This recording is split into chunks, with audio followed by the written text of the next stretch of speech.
Okay, we're going to do this game as a roundtable discussion where all of you get to heavily interrogate each other and myself even about what is happening where in the world. I will also allow this to extend to loose plot threads and vague plot things that you're like, I wonder what happened there. Which I assume you would have had so much downtime and you're so powerful that you guys could have researched yourselves and, figured out some information about whether you were able to act or willing to act on the information that you received. Completely different question. Where is this person now? What's happening over here? All of that is possible.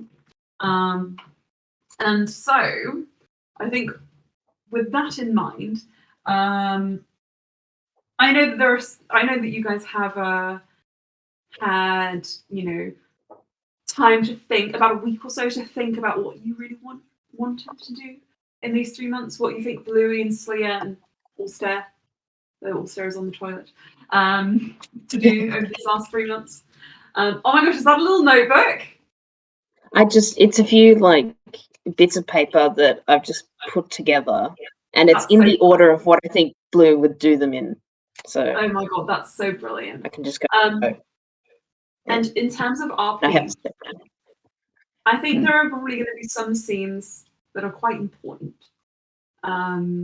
which I'm sure if you would like to, you can nominate to be like, oh, I would have said this kind of thing. And if you say, I would have said this, then I assume you are opening the doorway for me to bounce off of you as a scene. So, for example, if Bluey was like, yeah, and you know what? I think she went and she punched Merlin and it went kind of like this. Hey, Merlin, you got a funny nose. I'll fix it for you. And then Merlin was like, Bluey, you gave me a nose job. Ooh. You see what I mean? Okay. Like an intense flashback. Precisely. It'll be like That's So Raven, where you zoom into her eye and you see the future, but except you see the past for a brief moment as you're sort of in discussion. We jump into the Wayback Machine and the framing of this is as weird and esoteric as you can imagine. I've decided that all of this is happening just out of world at a little table where you guys are all sitting around and talking to each other. Whether it's a group hallucination or a trauma coping technique or a therapist's room, I don't know. That's what I'm imagining at the moment. Therapy. We all get together for group therapy and catch up. Oh yeah, 100%.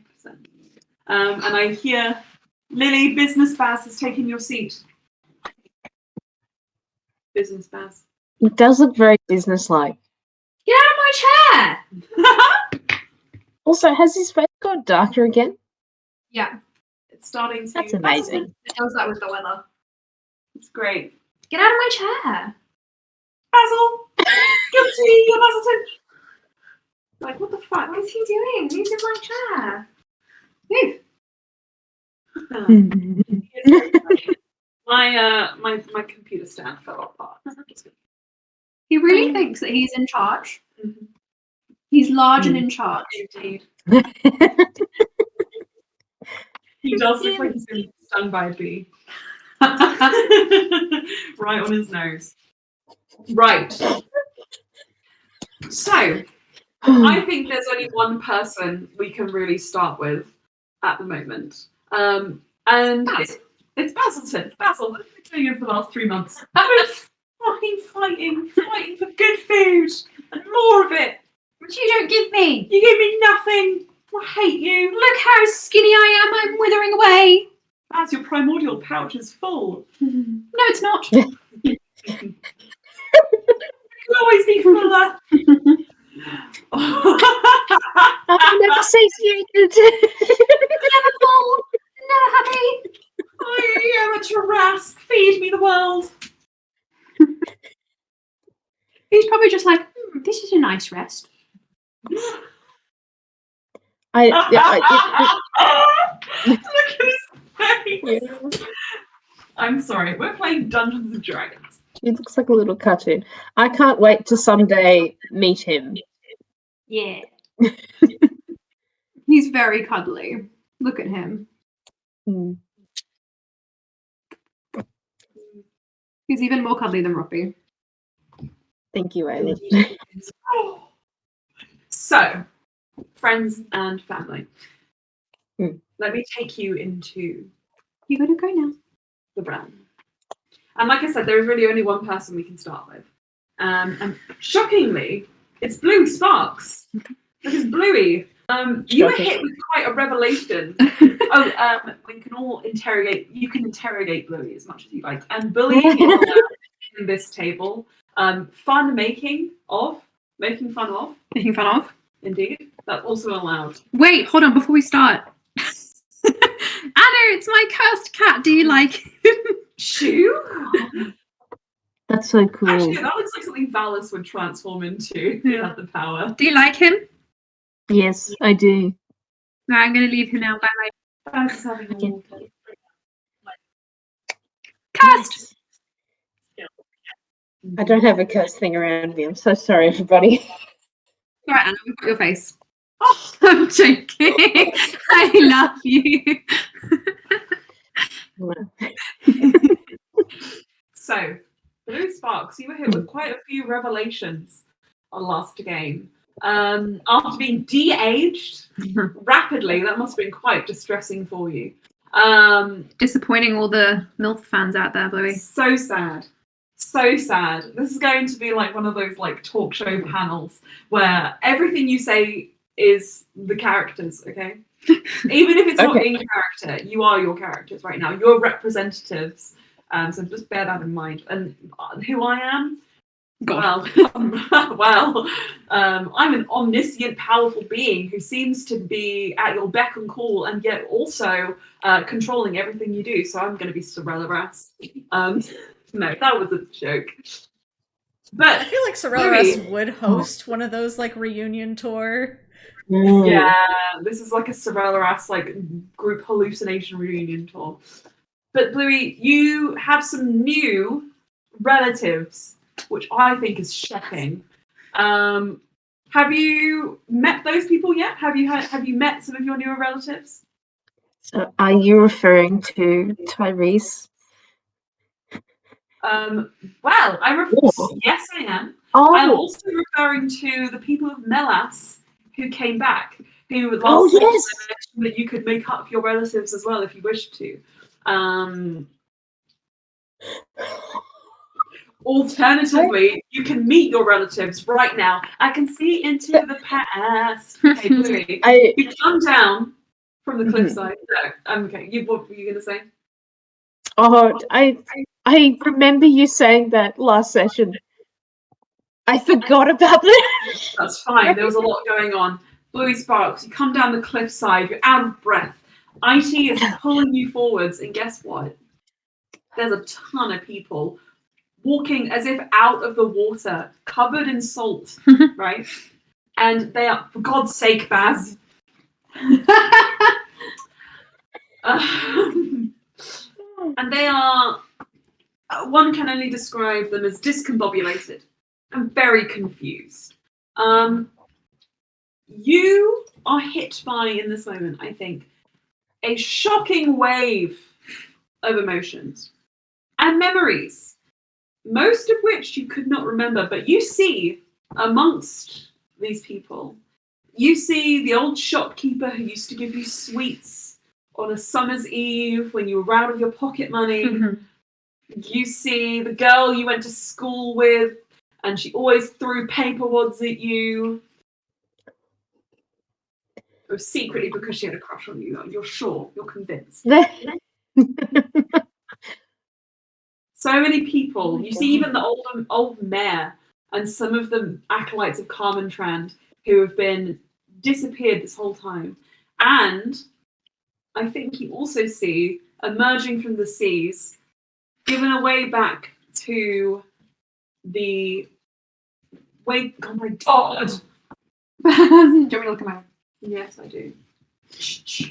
You're being naughty and greedy. Look at his bottom. Shame. Bottom shame. Oh, don't upset Ulster. We can't have bottom shame.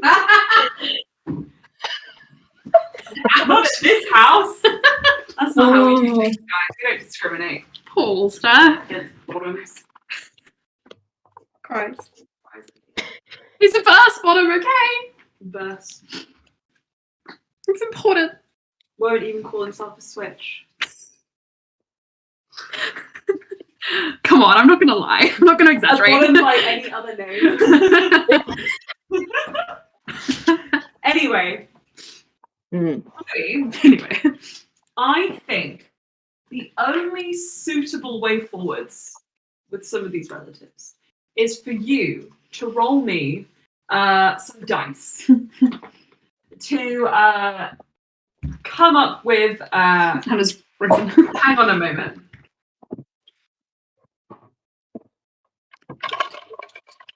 My dice. Okay, so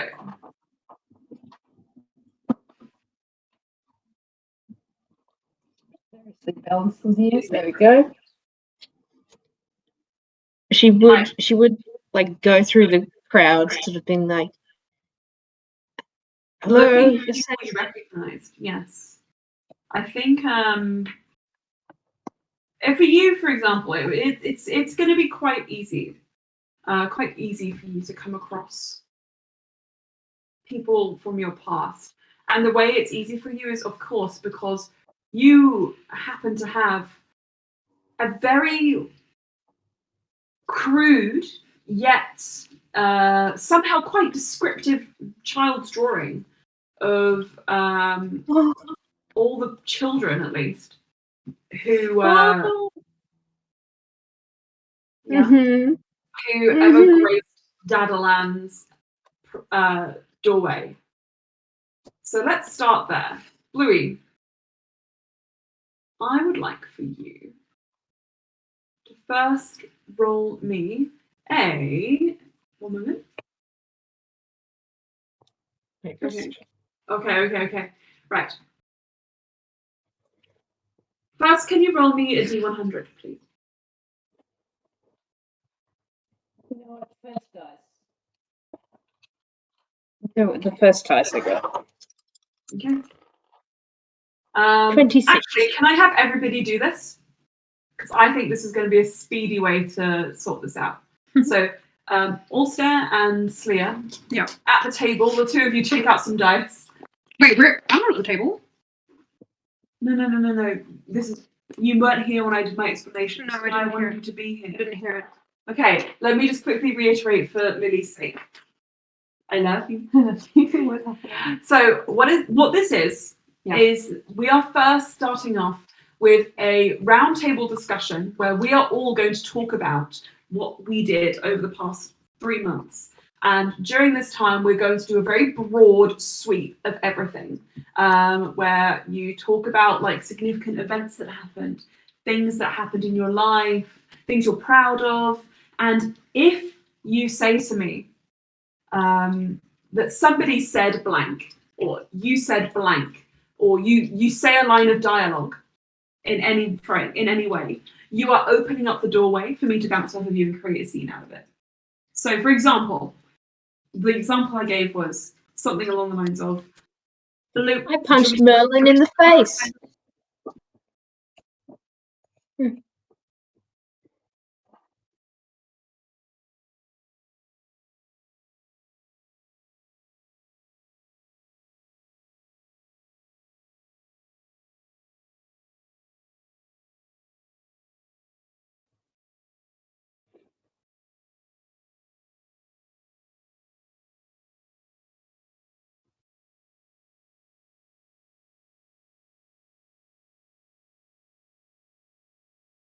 me, Lily, and whatever. I'm gonna have a discussion about over the last. You are, yeah, I know. Over the last 3 months, okay. And during that time, as we go through and we talk, you're allowed to interrogate the shit out of your fellow players. If there's anything you want to know, if you want to bully them, if you want to, And the reason that it's okay to do this is because in most cases, with one notable exception, which is obviously you, because of what we described earlier about Lorraine not being in the Feywild. This is not on. This is on the microphone, on that way. When did you put the mic on? Like a minute ago. Like 20 seconds or something. 15 seconds. Not the whole thing. I thought it was boring for them not to listen. Okay, fine. Right, so we can keep going. Now I'll just know that I'm on microphone. Okay.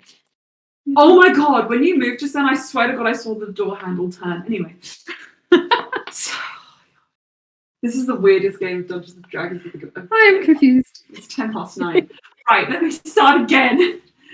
No, don't be confused because it's really simple. Oh god. We're at a table as players and we are discussing what we did as characters. Yes, exactly. And everybody is going to get a chance to go around and talk about their 3 months, anything that they want to talk about, okay? Okay. And during this time, like I said, with one notable exception, which is you, everybody is going to get a chance to learn and know in character what happened to the other people. Okay. Because I said earlier, I would assume that you guys would have been talking to one another, sending messages, sending letters, etc., to keep each other informed on what's happening in your now very boring lives. Because all of the trauma happened in the 2-year, very quick period. But there was one caveat that I let out, which was if you said, because I don't know when you want or if you want any of your scenes to be played out. So what I've offered for you is this. If you feel like a scene or you have something specifically you want your character to say to someone, you are essentially opening up the floor for me to bounce off of you, whatever you say. So the example I gave was, imagine if Bluey said in her recap, I punched Merlin on the nose. Oh my god, you got something wrong with your nose, I'll fix it for you, and then Bluey smashes him in the nose. I can be like, ow, what the fuck, Bluey? I'm your best friend's cousin. How could you do this to me? That kind of thing. And Okay, hold on.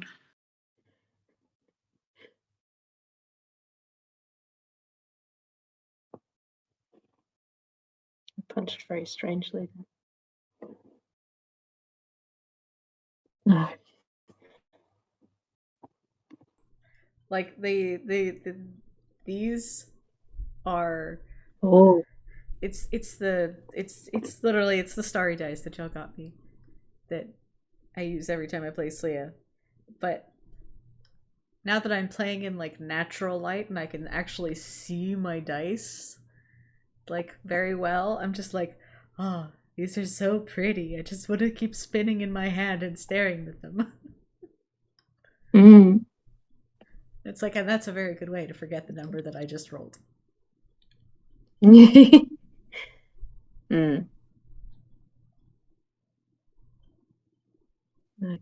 idea. I'm guessing you look at the dice during the day, but it's more that you don't have much opportunity to actually kind of hold them to much light. Now that I'm in a place where I have actually a lot of natural light, really good lighting, I can actually see my dice very well. So they're even prettier than they were before. So can everybody please roll me some dice?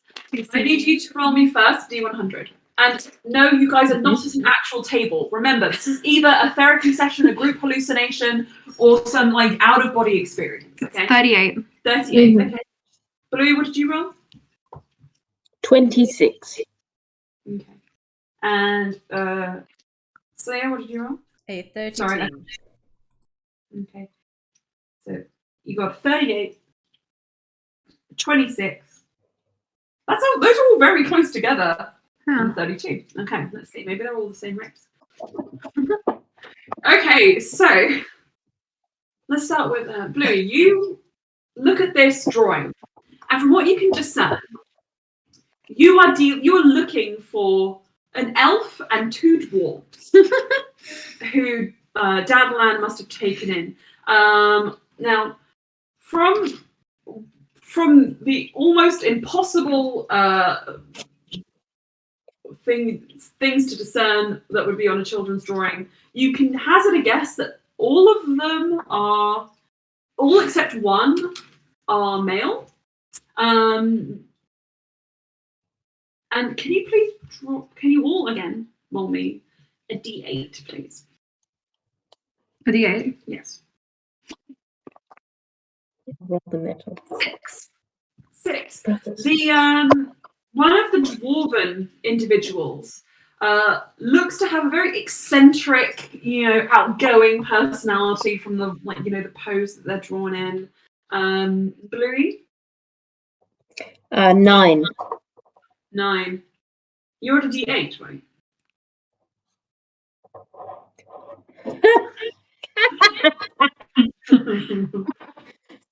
Sorry.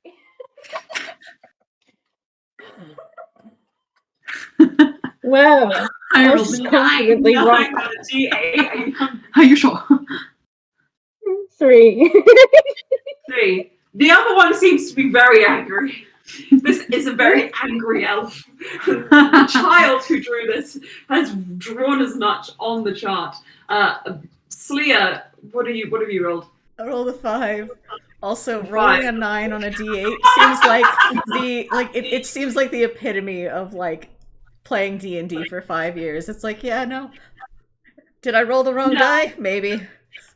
Who knows? And good at the this. other dwarven individual. So we've got the angry elf. You've got a very eccentric-looking dwarf. The other dwarf just looks so melancholy. They just look so sad. Like they could be one of those like the sad puppies almost. That's kind of what they look like.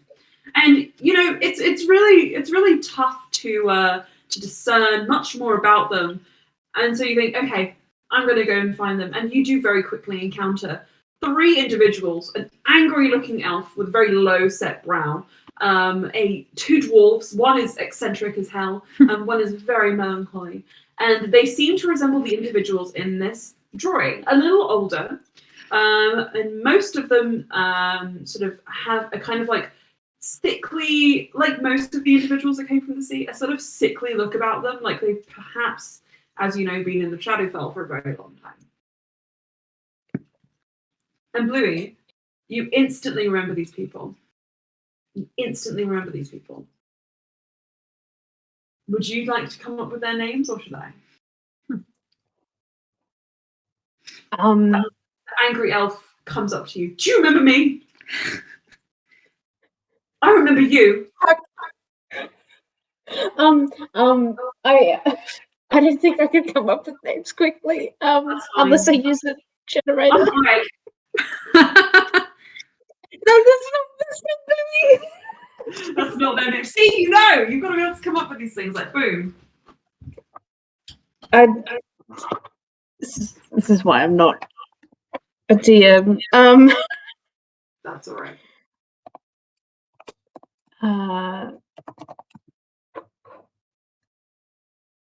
Either way, you find these individuals, and they interact with you, and you realise that you are in fact being reunited with people who you've known from your past, from your childhood. All these memories are coming back, and that is one of the sort of things I think that probably defines what happens to the one that only Blue sparks in this post 3-month time skip. Is there anything else that you wanted to get done during this time? There was. In general, a sort of hang on, I'll do this in character. Just generally, it's come up again and again, just sort of like speaking to Heidi. I really thought I guess it was only a day or less than a day, but I thought I'd miss out on 25 years of my life with you, and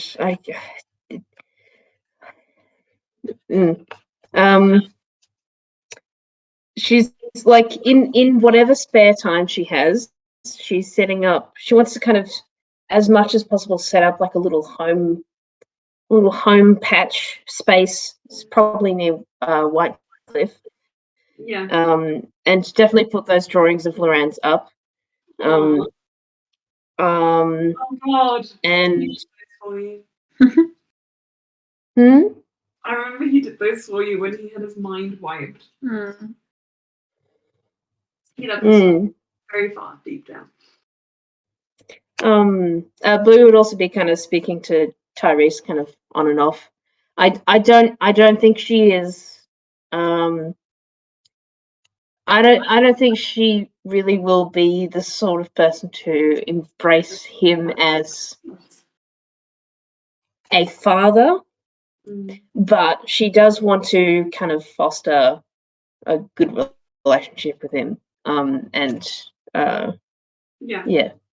Accepts help from him, wants to help him out. Probably knows better than to come into your life and expect to be, acting as a father figure to you. But I think he does show very much that he cares and he wants to support you in all of your endeavors. And I think he does tell you after a while, as you're sort of like looking to rebuild and realizing that Melas also needs rebuilding and all of these funds are very stretched and the materials the supplies are thin. He does tell you that he is planning on selling his cavern, the one that he holds near the Temple of Bahamut, and that is something that the money from that is something that he is willing to donate to you and to rebuild Melas. In return, all he wishes is that he gets a part-time bartending gig at any of the more reputable cushy spots in town. But even then, he is not one to make for striking deals, and is more than happy to hand over the gold when the time comes. Can you roll me? Let's think. Can you roll me a sort of? Well, I want you. This is to sort of represent the rebuilding process. Emma, What? I told Elena that cooking sushi rice was easy, and she said, "Shut up. I request your kinder associate, the good cop." That's you.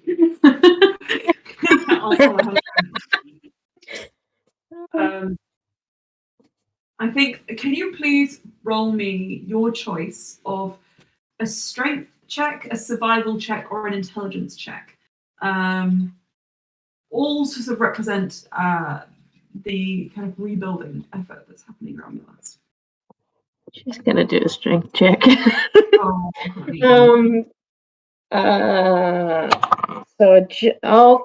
the fuck on. Sorry. General strength check. That's 11. Okay, look, I'm gonna tell you this. It is very slow going, and it is tough for you to sort of stick out. I imagine Blue would want to try and salvage some materials, but given the fact that water's rising, that's probably a big issue. For sure.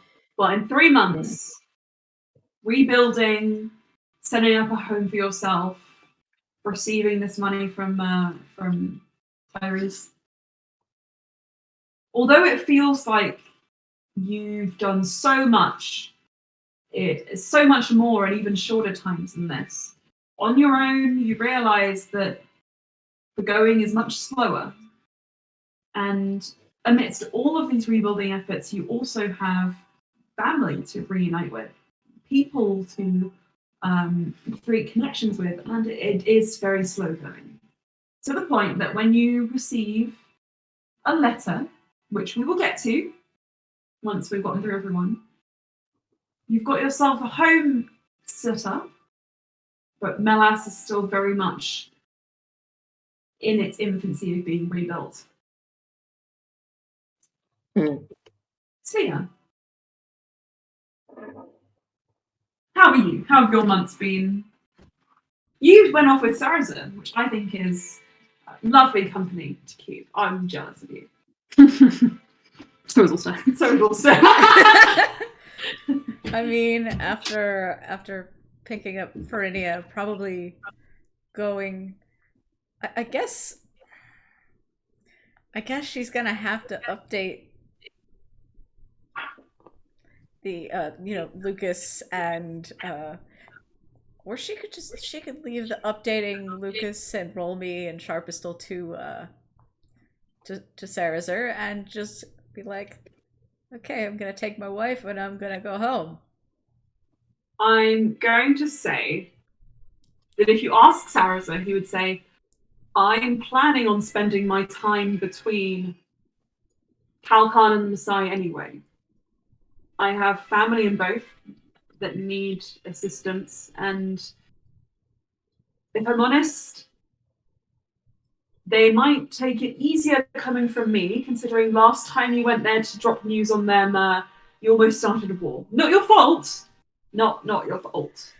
But yes. Yes, no, I'm gonna take my wife. I'm gonna go back to I think I'm indebted to working at Loran's shop for the rest of my life, so yes. that sounds like a very quiet, peaceful existence.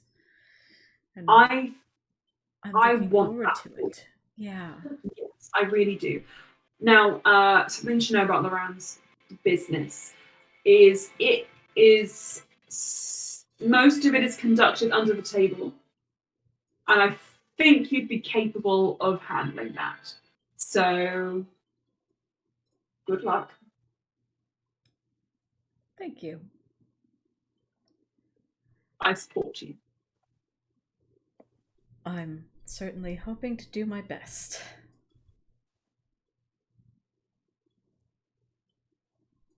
Are you going to be alright? I'll check in with you as I pass through Ironstone. I'm probably going to be in and out quite a lot, so I won't make this a tearful goodbye. But let me know when Ferenia When is your accepted. godchild's born? I'm desperate to be there. Of course. And if you need help setting up in the meantime, I'm sure I can spare myself. I mean, we have the forge, which is unused currently, and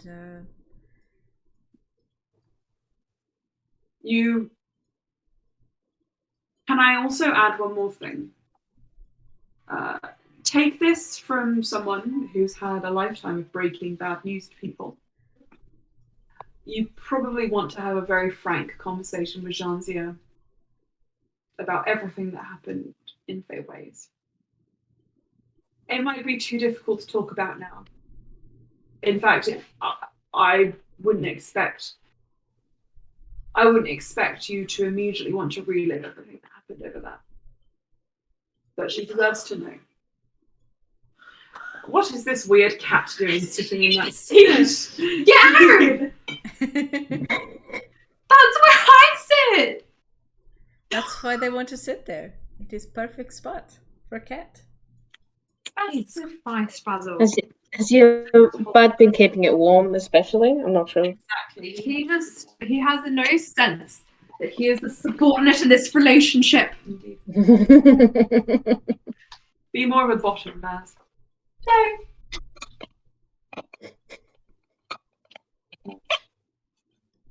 So yeah,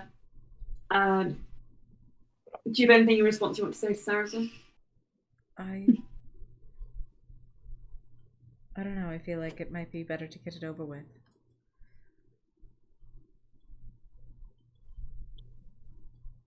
Up to you.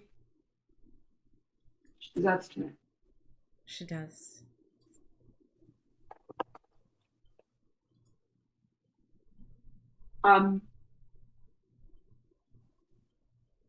I don't know whether Onric has been able to run that forge by himself in Ferinia's absence.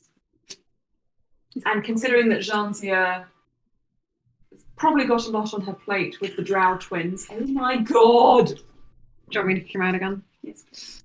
As you're so annoying. I mean, Everyone tell him how annoying he is. Sorry. oh, beautiful Oh my baby. goodness. Look at you. Pantaloons. He is wearing pantaloons. I Yes. should make his little pantaloons! I'm annoying. I drink people's coffee and steal their seats. Nah. I love it. It could also be a little scarf for it. Little babushka. Oh, for a second I thought he could be a little scarf for you. I was like, wow.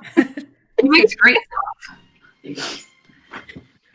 Oh, Anyway, I need to sneeze. Bless I you. beat you to it.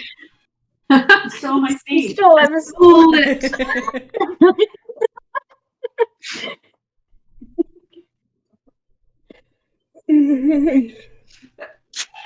Bless Sorry. you. Bless you. I can't control my sneezes. So, Actually, the most anime sneeze ever.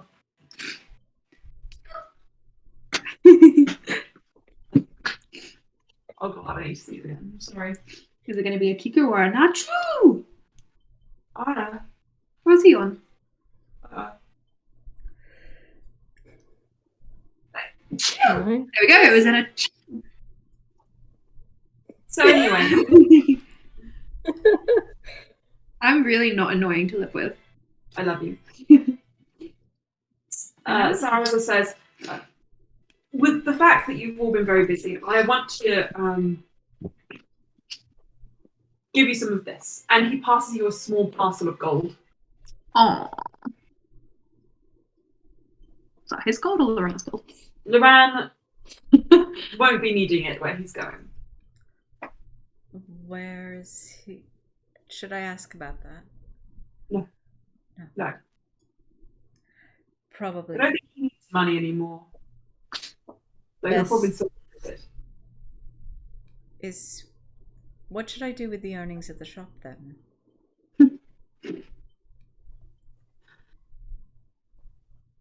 I suppose upkeep of the shop and, you know.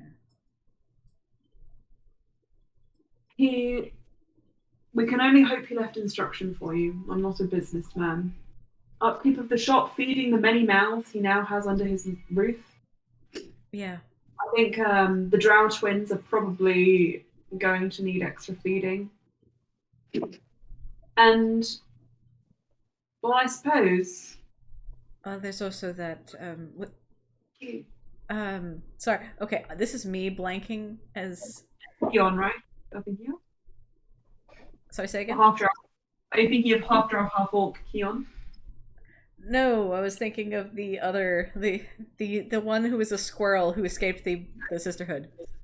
Yes, Leo. Leo. Yeah, Leah. So we've got I'm slightly concerned, Sarah says, as Loran and by association Ulster then seem to have a number of potentially very magical individuals living under their roof.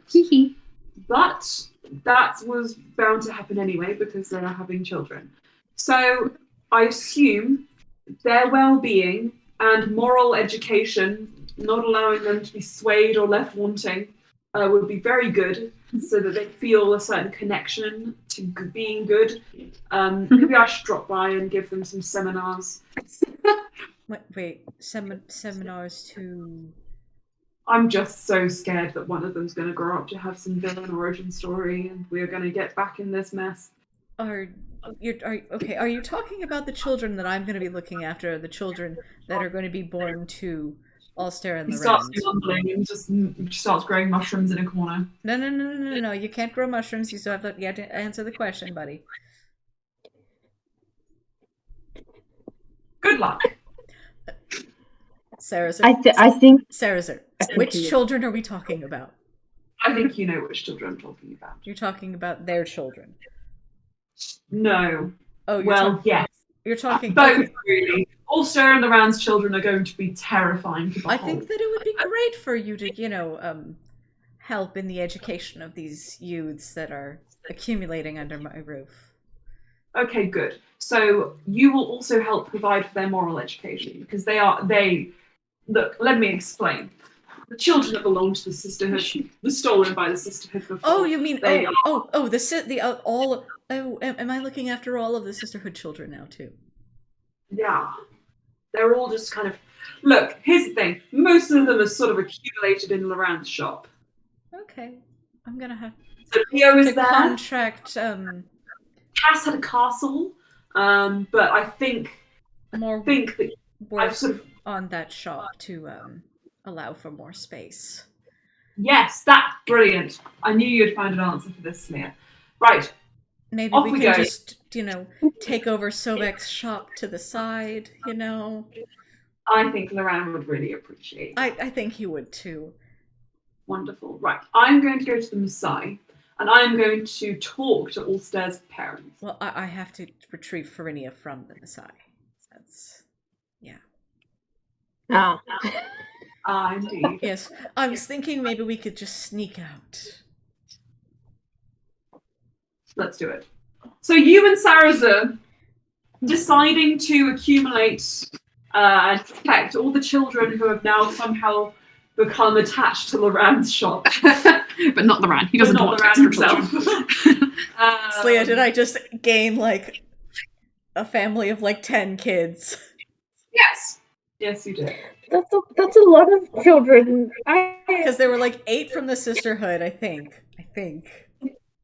Most of them rehomed. Saraza would let you know that Okay. a bunch of them were rehomed. Okay, cool. And connected with their parents.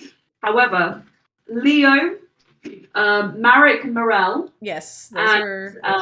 Sleia had already figured, like, Marek and Morel, and probably Leo.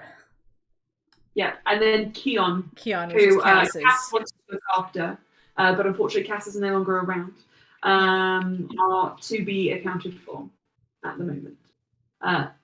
Okay. Timmons probably will need a new minder. Nope. You get the impression. I hear something Timmons you do was find out. fired. What's funny is after you get back from the Maasai and pick up Farinia, I think you find that he's been living out secretly behind the shop, just like in a little tent. Well, he's going to get put to work. Well, there you are. Yeah. But speaking of Farinia, I think it's needless to say that when she sees you, she throws herself at you as much as she can with a very pregnant belly. Yeah, I was going to say, Sleia's just like, kind of slides into home, so to speak, but also literally. And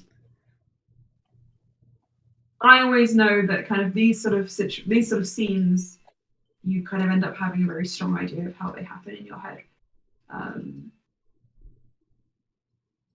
So if there's anything you think you would say to Farinia in that moment. And Sleia just tears up and just smiles and is like, I'm home. She said everything that she wanted to say to you. There were no words left unsaid before you went to Fate Ways. She already knew that could be the last time. And when she sees you now, she welcomes you, and it feels like a comfort you haven't had for a long time. And Bluey, I think as you sort of rebuild your home as well in Melas, you find that sort of like solid foundation, that sort of like home which you thought you'd left behind, that you thought was lost or taken over by cults and whatnot. Even though Melas itself is flooding, at the feet of Whitecliff Castle, it's something. It's somewhere you feel you could call home. And quickly back to you, Sleia. Saraza would part ways with you here, ensuring that you are safely teleported back to Ironstone. And like I said, you find Timmons homeless, living off the scraps of Loran's shop. You see that the decor has since turned quite punky and teen, sort of like oriented, as Leo has sort of been like, taking over the window displays. But There's a lot of occult shit. Loads of occult shit, if there wasn't already a ton of it. Janzia has been sort of splitting her time between the Forge, Loran's shop, and the Merciful Bachelor. tavern where she worked, and it is just she's loving life. Other than the fact that she's constantly stressed and sad about where you are and what's happened to you. But she has done a very good job at keeping these places running. Now, when you do return, She's got an empire going. she really does. She's a business lady. I will say as well, when you return to the kind of Ironstone Bazaar, like arcane district, what they call it. Sobek's shop is closed and looks like it's been closed for quite some time. But with going between the Maasai, Whitecliff Castle, Ironstone, catching up with your mother, the mystery of what's happened to Sobek and Sobek's business, and whether his land is up for sale, whether it could be incorporated, is yet to be completely answered. And you too, one day, whilst rubbing Ferinia's feet, hear a knock at the door and receive a letter. Now, before we get to Ulster, I want to sort of address briefly the nature of the letter you receive, which is a summons, shock and horror, to the Messian Royal Court, signed off by Lucas with a very official-looking script, and by Daniel with a kiss. Yeah. And there is a proxy sort of like stamp signed by sort of stamp, which is supposed to represent Ulster and Moran, as they are not there at the moment. Who signed for them? No, it's just a stamp. Oh, it's a stamp. We have a stamp. Very, very swiftly, I would say with about a 24-hour turnaround. Both of you are escorted, I know, by Messian guards. Who? Both of who? Is it? Leah and Bluey. Okay. Each in your respective destinations. Slayer knock at is also not going to go anywhere without Verinia at this point. That's fine. Very pregnant Here, wife, not going anywhere without her. Fair enough. Is Ishi coming as well, Bluey, or are you leaving her to look after the home? I think she would have maybe discussed with the council, like maybe having a rotating. Like, you're like trying to figure out with the accountants whether Bluey the IT can be spared. Like, I don't know. Library. As in, like figuring out with the council, like maybe having a rotating thing of who can travel, who make sure they stay and help. Because I was thinking that traveling would probably be important anyway. So maybe with a few. Does it seem like this is a personal thing? Yes. Okay, then I think Blue would just take IT. Yeah. So you bring IT, and you are escorted by Messian guards, no less. Alfred Wiggleshift is somehow amongst them. Jesus Christ! He always keeps I fired him! Always keeps creeping up. I'm gonna eat him. And He can't come back. simultaneously, you guys emerge at the teleportation circle in the Messiah, arriving almost at the very same time. And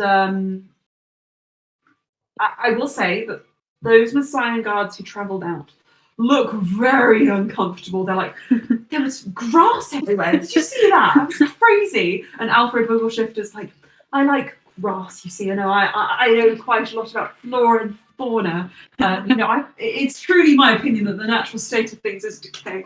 And so they kind of wander off in one direction, leaving you with a single attendant who looks to the two of you, very official, and says, Lady Blue Sparks.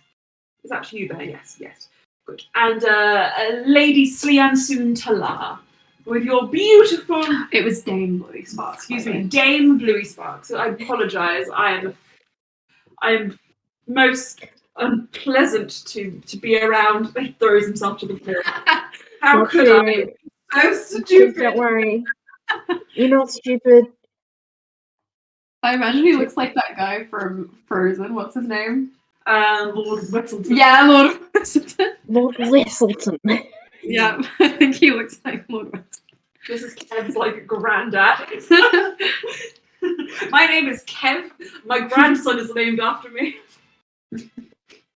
I've inexplicably not been in the whole 197 episodes of this campaign. Oopsie. Anyway, he buries his face in the snow and is like, I'm sorry for the terrible misunderstanding. How was your trip? Was it pleasant? It was very quick, yeah. Very I good. feel like it just kind of happened like that. Wondrous. Well, my name is Greaves. It's good to meet you. And he is a very short, elven, something. He's so much hair on his face that it's impossible to tell. But he has a beard that kind of goes all the way down to the ground and like is sort of plaited at the end and secured with a little bead. And long kind of like, ornate robes sort of head to the floor. And he says, yes, well, as it happens, I'm here to escort you on behalf of one of his majesties, the king of the Messiah, and the Queen Consort, who have summoned a fair number of individuals to their cause. Now, if you wouldn't mind following me, and they spin around, and Aelin's face is like, what? Yes. Oh, I'm sorry that we may not have been introduced up until this point. We've had with the new coronation and all that, we've had quite a few staff changes here. We've had new things are happening. There is a whole new delegation of people who are looking into seafaring, travel. Very, very progressive, if you ask me. Very up and coming. Indeed. I think Blue will take a moment to like properly, give Slayer and Fredia a hug and just sort of like. I was gonna say the exact same thing, just kind of like. I do. How I love seeing friends, nay, family reunited. Very good, very swell, very swell indeed. Can I join the hug? No, do you know what? How dare I? He throws himself at the ground. You're fine, you're fine. Just, Yeah. Well, do you know why we've been summoned? I am not at liberty to say. I'm not at liberty to say. Not even just a little hint. A general persuasion check. Yeah. Blue would be like a general theme. Do you have a general theme? Well, let's see what you get with your persuasion. We get content warning. It's a 16. 16. Can you mic off for 1 second? Yeah. I think Blue adds a 1. Yep. That's 17. Wow.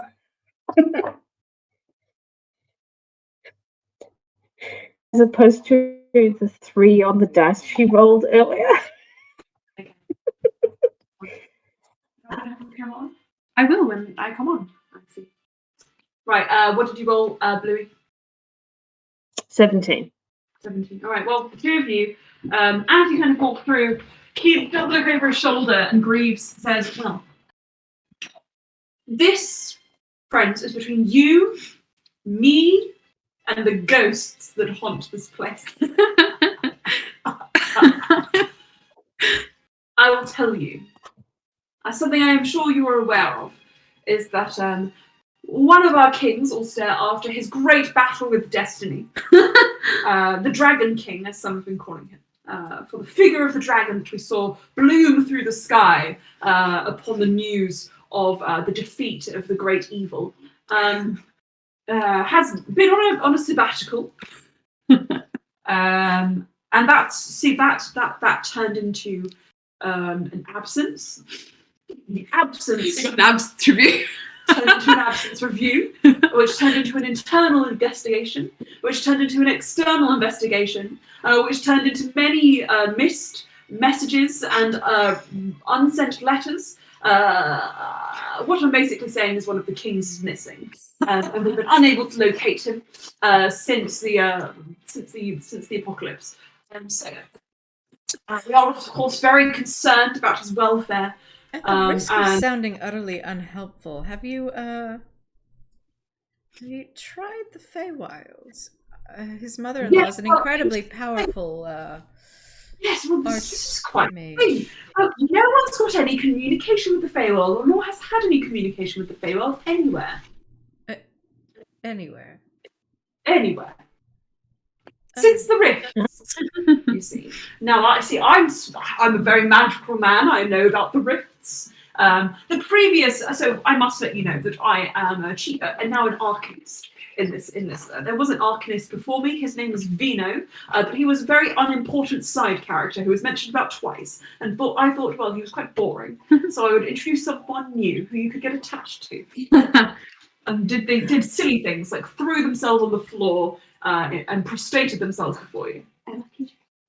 I will check. Yes. Okay. Now, a few things have happened as you walk through the Ice Palace as this is going on. And you kind of do draw eyes. And you notice something. The shadows here. They're darker than perhaps they should be. And every now and again, you feel perhaps a set of glowing eyes upon you. Just like watching. And a smaller set at their feet. Watching. But not as well, and occasionally they trip and fall, and you hear this. Stay in cover. Get the impression that. Yeah. Okay. So I think Bluey waves. When you trip, son, my love, my darling, when you trip, they will see you, and they will then kill you. And Val's like, Guess I don't trip. I won't trip. You trip. Bluey would specifically wave at Valor's and like to He waves back incredibly enthusiastically. No, you've been sighted. You've been sighted. Sleia just gets down and opens her arms for a hug.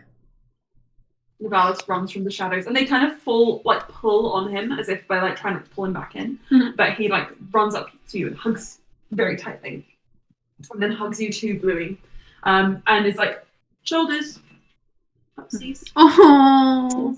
He's quite a large child. Yeah, he's not exactly super young. Very strong, so it should be fine. He's like Bluey can carry him. If he wants to, she can help him start on climbing onto, shoulders. Easy. And she makes sure that eventually breaks cover as well. And Greaves says, yes, well, something that ticked us off to the fact that our king was missing and not on holiday was that his bodyguard just started randomly turning up for duties with no one to guard.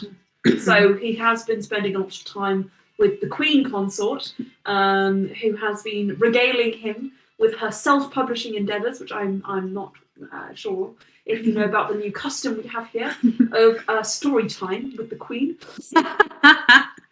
It is illuminating so many anatomical processes that I was once unaware of, blissfully, and I'm now aware of. So wondrous. The Omega Verse. Sleia asks Fernia if she wants to go to the Queen's story time. And she is like, yeah! But don't get too excited. I must warn you. And he says this as he stops outside of the Great Hall. There's nobody in here except those who the King and the Queen have specifically invited. This is a very top secret, very closed off, small gathering. And here you will also find a villain, nay, a fiend. I cannot warn you enough. His face alone, the sight of him, it may shock you. He has been subjugated. His presence, though frightening, should not cause any of you alarm. Is this someone who has a big history with this country? Ah! And he throws open the doors. There is some fanfare, some trumpets, which hark your arrival. Kev throws some confetti. I was like, "Oh, Grandfather Greaves, I am so pleased that you escorted my family here." Whereas, so did you bring Ulster in the van? Friends? We were escorted here. Oh, good. So, okay. So some of my family, but like not all of them. I love you still. I'm so happy to see you. I'm sorry. I was meant to do this. And he throws another handful of confetti and steps to the side. Now, Kev is wearing his finery. Behind him, you see no less than like a dozen individuals, all of whom have been sat on chairs, quite clinical, in a very sort of like firm, like two lines. And there are two chairs quickly pulled up with four chairs so that Friendly and IT can sit down, which are set aside with your names on them, which is wonderful. The people you see here, amongst their number, you see none other than Karul Malel, his hands in shackles. Who I'll be playing. Who really will be playing. Oh my gosh. For the duration of this scene. Karul, you've been sitting here for quite some time. He unpicked the shackles like about an hour ago, but he's left them on. He's like... Slia waves at him. You feel a shadow from behind you as Jaral approaches through the darkness. Menacingly. And he leans down and whispers in your ear, "They've arrived." I can see that. He wisps away. And you feel a sort of movement from underneath your chair. Can I pluck balance out? You can, yes. Oh, sit on my Louis, lap. you suddenly feel all of a sudden very light. Jaral appears next to you like he's been getting good at that. Yeah, wow. Imagine if it was like placing an equivalent weight, like a sack of goods. Don't worry, he left his shadow behind. Huh? I've been teaching him how to do the things that I can do. Hopefully not all of them. Shadows have weight? Very nice. They can do. In the right hands. But anyway. Okay. He's also been learning from Karul, but I promise I'm keeping an eye. And Torvius, which is something. Greaves, Kev, I will take over from here. And Kev looks affronted, but says, "Well, I suppose I have to go take my seat again anyway." And he dismisses the Please trumpeteers. tell me he's sitting next to Karul. He is sitting next to Karul. He dismisses the trumpeteers he hired for this one moment, and goes to sit next to Karul. And Jaral escorts you to some seats once Farinia and IT seats have been pulled up. And he says, "For Farinia and IT, there is no need for you to sort of join in what happens. You won't be called upon. But Slia and Bluey, I can't necessarily say the same for you. This has been going on all morning. It's really boring. It is. I've just been instructed to make sure that nobody runs afoul. And nothing has happened yet so far. Quite literally nothing. So, Okay. yeah, he looks at you and is like, "You know why you're here, right?" Is this to try and contact Ulster? Oh, no. All of these people here are being questioned about his whereabouts. It's an interrogation. Oh, okay. Obviously, Karul was questioned for about 6 hours. Yeah, I'm still the prime suspect, even though I haven't left my room. Yeah, and he is being brought in every now and again just to check his story over. But you, I'm sure, will have further information as to why we can't contact the Feywild. and he's looking at you as if to say, "Please let this finish. Let this end." But Bluey looks like a bit like concerningly over to Slayer. Like, as in, like, I don't think I know. Can I roll like an Arcana check or something to see if I might have some inkling as to? Oh, why not? And, like, I don't know, yeah, could Bluey do some sort of similar... Well, Blue, if you want to do something, you could probably have a look around and see who else has been called in for this interrogation. Oh, no. And first, Slayer, your Arcana check. 29. Oh, good. I thought you were grimacing. Sorry. You know what? Actually, this is sort of vaguely within your realm of reasoning. You're not 100% sure why, but considering that rifts were torn open everywhere, you might get the impression that either people are reluctant to quickly return to interplanar travel and interplanar communication. Oh my god, it's like COVID. Yeah. Or something or someone is preventing any messages coming through specifically to Ulster and the Rand, or both. I wonder who's doing that. But I think you might want to consult an expert on the Feywild specifically. Someone like Corul might be able to sort of give you some insight. Corul is currently pulling faces at Valis every time Valis looks at him. Valis is like a mirror to you, isn't it? Hopefully not. You called yourself ugly just then, didn't you? Corul's genuinely laughing. Oh, I see you've definitely taken to parenthood. Excellent. Yes, Gerald, what would you give me out of 10? Maybe we don't go that far. I don't think you could even really register on the scale at the moment. Because I'm doing so well. Sure. Valis says, fucking 2. I did not teach him that. Draws up, I taught him that. Yeah. Sorry, did Bellis When he swear? raises his hand, Slee gives him a high five. Nice. And yet he's still sitting on Corul's lap. It's warm, okay, and softer than Drawls. It's all fucking muscle and bone. You saying I'm fat? You're getting there. What have you been doing the last 3 months? Cooking? He's so rude. Potatoes? Who made him so rude? That is a noble profession.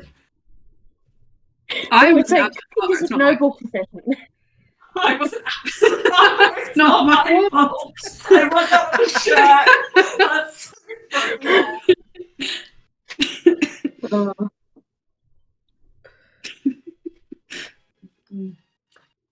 Bluey, as you kind of like listen in horror to the conversation, looking around, you do see a lot of familiar faces. Now, being interrogated, and Gerard does inform you that some people have already kind of come and gone. So if there are any NPCs, you're like, oh, I wonder why they're not here. I'm covering my own tracks. You do see Sarah.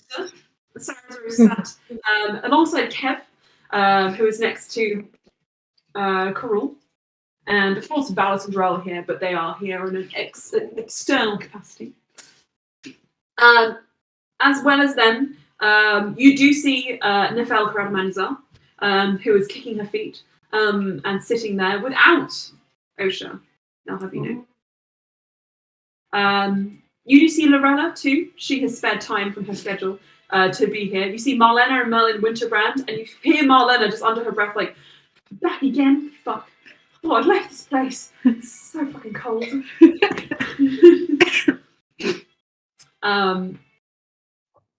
You see Corvius, who is just kind of like sitting there, looking over at Corul, like, remind me of someone I knew. And you do notice, you do remember he is quite blind. So he's like, he's just staring like, But it looks like he's yet to put one and one together, and Cruel is kind of sweating, maybe just a little bit. Being legally dead has its benefits.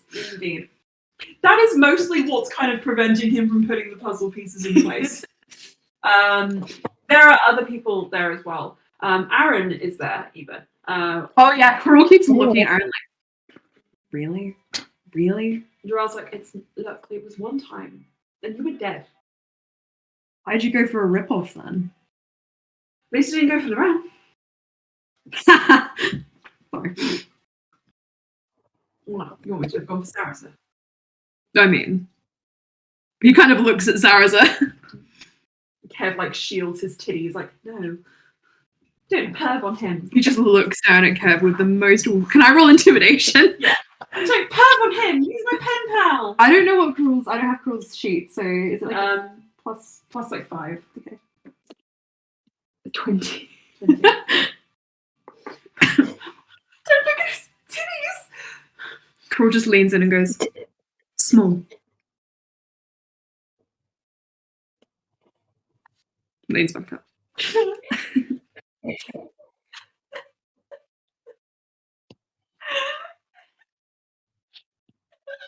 Anyway, shall we do something productive? Now, after a moment, you hear footsteps, and dressed in ornate plate armor, like polished to the nines, wearing a sort of circlet which sort of like has to it that kind of frost, which Sylvanus sort of bestowed upon both Ulster and Lorraine, with his hair sort of swung back into a very high ponytail, with an ornate braid sort of like threaded into it. You see Lucas, and he has a sword at his side, like a rapier's sword, ceremonial but also practical. Cruel's just like, someone's compensating. And Lucas turns to Cruel and says, I am looking and dressing for how I feel, or at least to compensate for how I feel, yes, which is incredibly distressed and out of control. Mm-hmm. And I'm not afraid to admit it, especially in front of all of you. Hello, everybody. I see that my last two suspects, guests, have arrived. Please, Slia, Bluey, and Cruel again, just for good measure. What was his name again? Drell's like, stop this. You don't even know if it was a genuine question or not. Cruel's just like... Can Slia insight check that just for, like, giggles? Yeah. Bluey says loudly, like the Lucas part of Lucas, it's good to see you. So, and looks to Cruel. 28. Obscenely high. You get the vibe he kind of probably vaguely knew, but Lucas means nothing to him. You get the vibe he probably calls him Luca, Luke, just for fun. Lulu. Kiki. King 2.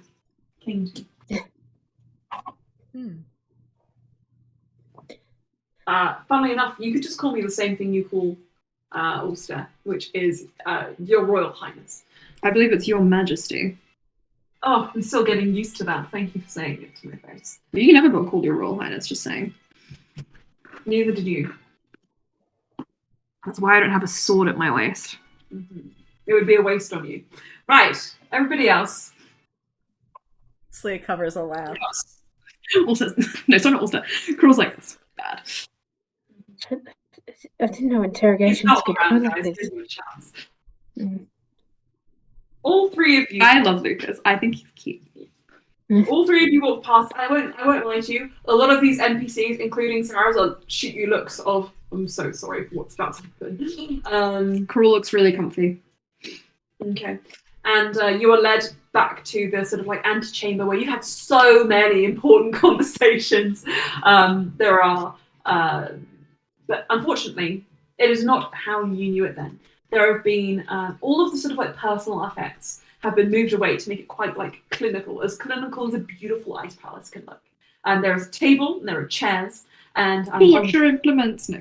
on one side you have Lucas, you have Daniel, you have also got Sharp Pistol. Now, for all the intimidation that... Wait, are we all in the back row? Yeah. Oh, sorry, I thought you took them to an antechamber. Yeah, you did. Oh, we already were in the antechamber? Yay! Okay, I got it. I got it. I can still continue to be annoying. Exactly. For all that Lucas lacks in reputation and intimidation, at least I'm sure to Cruel, Sharp Pistol is Cruel is purposely just angled away from Sharp Pistol. Slightly intimidating. Yeah. You have your own designated seat in there. You've been called in so many times. Yeah, he's just like, yeah, headrest installed here. Yeah. Now, you two sit down. And there is one seat opposite you, but Lucas does not sit in it. And he says, so I must treat you how I treat all who come through here. I hope you understand that. Sharp Pistol has instructed me that is the best way to get what we need. And what we need is to know where Allstar is. So what has happened to him?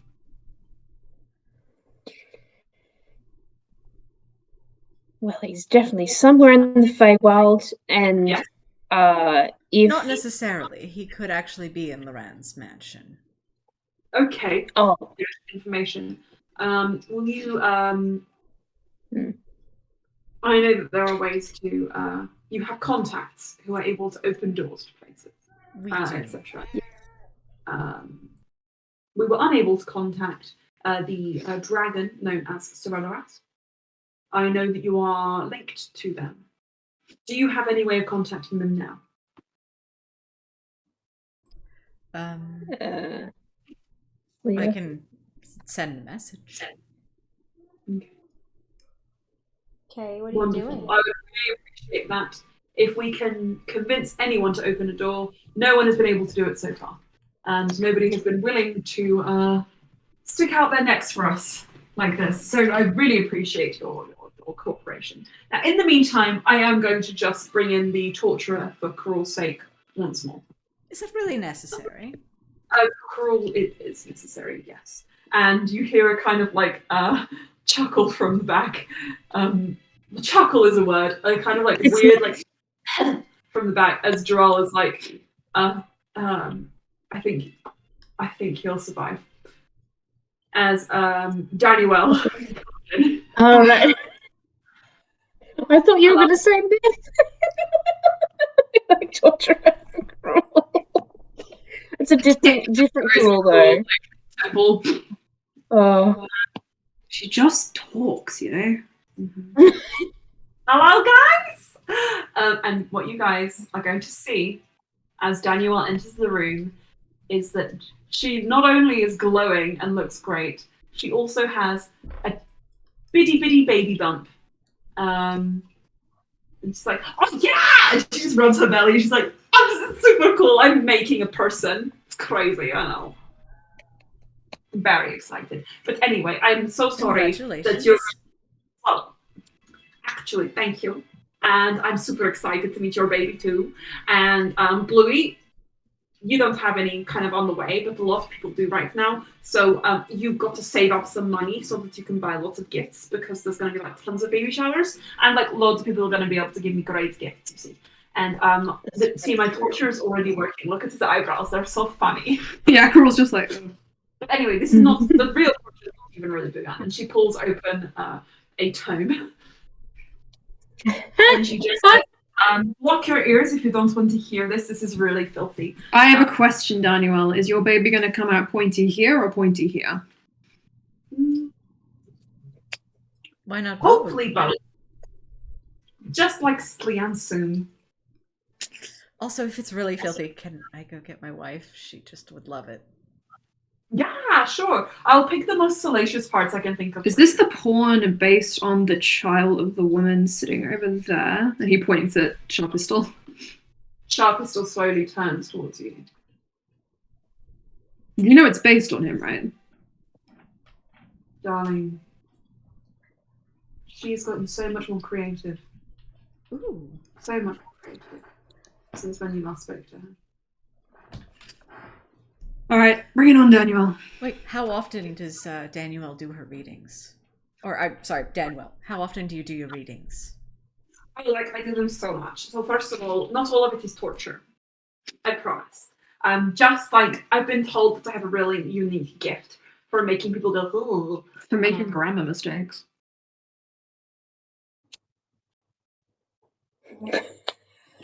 Do you know what you remind me of? I suppose You remind me of when people use the wrong "your" in a sentence. Like yourself. How do you use your, Daniel? Where does the apostrophe go? I don't care. And I never will. My books sell anyway.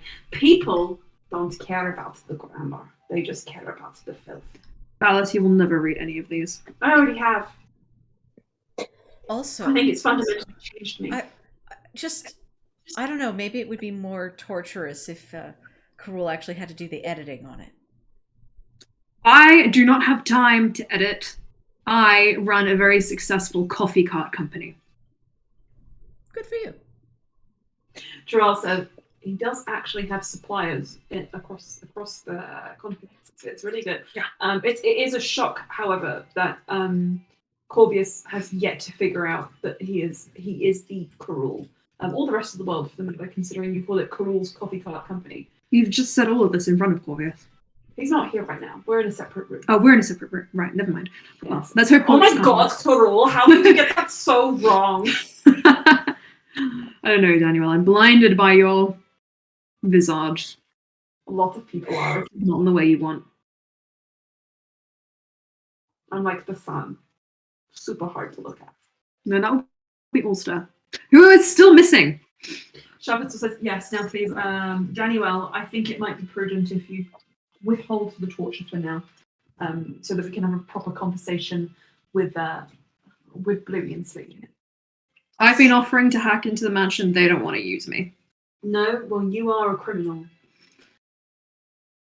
And we can't trust you. I mean, Carol has done it before for us.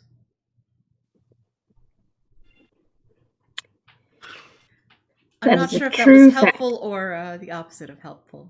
But if you lift my banishment, I'll do it. Absolutely not. Okay, there you go. This has been going back and forth for a few hours now. Yeah, that's the issue. He says, I'll do it if you lift my banishment, and we say absolutely not. And then we put him outside and make him sit in that uncomfortable chair for a few hours, and then we bring him back in here, and he says the same thing. So we make what's her name? If his terms haven't changed, they seem. I mean, you can always put limitations on, removing his banishment. For example, Lucas says, Cruel, if you do this for us, we will remove your banishment in 650 years. Or I'll be dead. Remove the banishment, and he always has to be under guard. Drill's guard. Exactly. Sharp Pistol says, respectfully, Jural is also his betrothed. Some things work out like that. What about Kev's guard? I'll admit, I find the boy difficult to manage. But I would not wish that upon anyone. I am delightful company. No. I'm worried more about what will happen to your sanity if you are surrounded by Kev 24/7. Oh, he won't last 24 hours. No. I'm also worried about that. I think it's in our best interests if we say... You think Ulster might recommend Alfred Wiggleshift? Sharp Pistol gives you a look. I know Alfred Wiggleshift. There is always an Alfred Wiggleshift. But unfortunately, I also know how Ulster feels about Alfred Wiggleshift. That is not going to happen. Why can't you just trust me? I am incredibly trustworthy now. I have had multiple sessions of therapy. I now do calming gardening in little pots with sand. Daniel says, sand. Joel says, all right, look, I think let's focus on Celia sending that message. And if you can't hear anything back from Strelabas, then Your Royal Highness, I think we should consider perhaps negotiating some terms. I'm quite flattered you think a dragon is less dangerous than me. Sharpistol says, Says a lot. Are you Highness now? Because you're not really a Majesty, are you? She puts a hand over her head. Higher than you. She's 6'1". Cruel 6'3". Not with those heels. They're about the same, yeah. I mean, Cruel, do you have any other suggestions as to how we might... I have plenty. I'm just not really being treated very nicely right now. So if that could change, maybe I'd be more willing to be helpful. Yeah. I haven't been given a glass of water this entire time. Imagine that. My breathing's been making you thirsty. It has that effect. No, it's just more that I have bile rising in my throat and I don't really want to taste that anymore. Let me offer her water skin. If I could offer something, if a message to Cerellaras doesn't necessarily give us any more information, maybe Zarina? I was going to suggest Loran, actually. That's... Even if we may be worried that he is a psychotic kidnapper. Well, no, but not word just yet. I don't know. I thought 48 hours was the correct time to term someone a kidnapping. They are husbands. They went on holiday and they have yet to contact us. I'm not going to suggest any of them are kidnapping anyone. Okay, I think even if, say, Loran doesn't want to end the holiday, and perhaps if Loran is stopping communication to Brian, I can certainly give it a shot to Loran first. We may get a bit of information on how to find them. Just finding them. It may take some convincing to one of them to bring them both to the Messiah. It looks like he's having such a good time. I think have you had a bit of water? To sort of like pull this all into sort of like a head. Lucas just says, right, I have been interrogating your associates ceaselessly, poorly. You've not been in here for all the interrogations. Withhold comment, please. Scary. Nobody has seen nor heard from either of them for weeks now.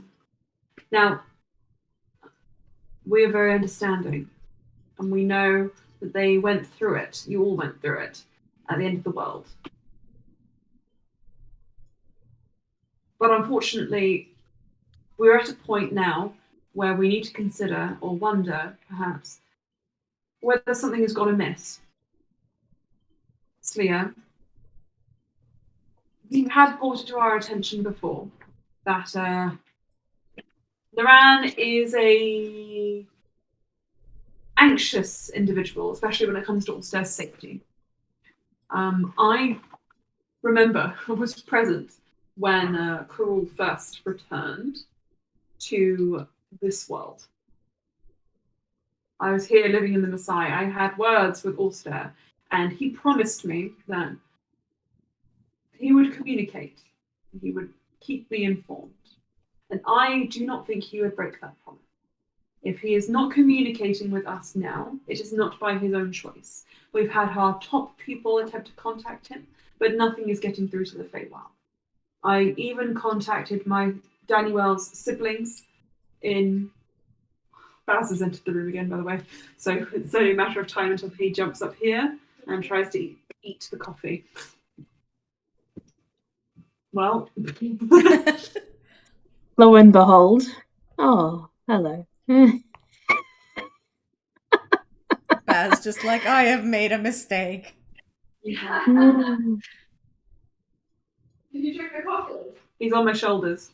Oh, God. It's actually kind of cute. He's slowly slipping because he hasn't yet got his bottom paw. Yeah.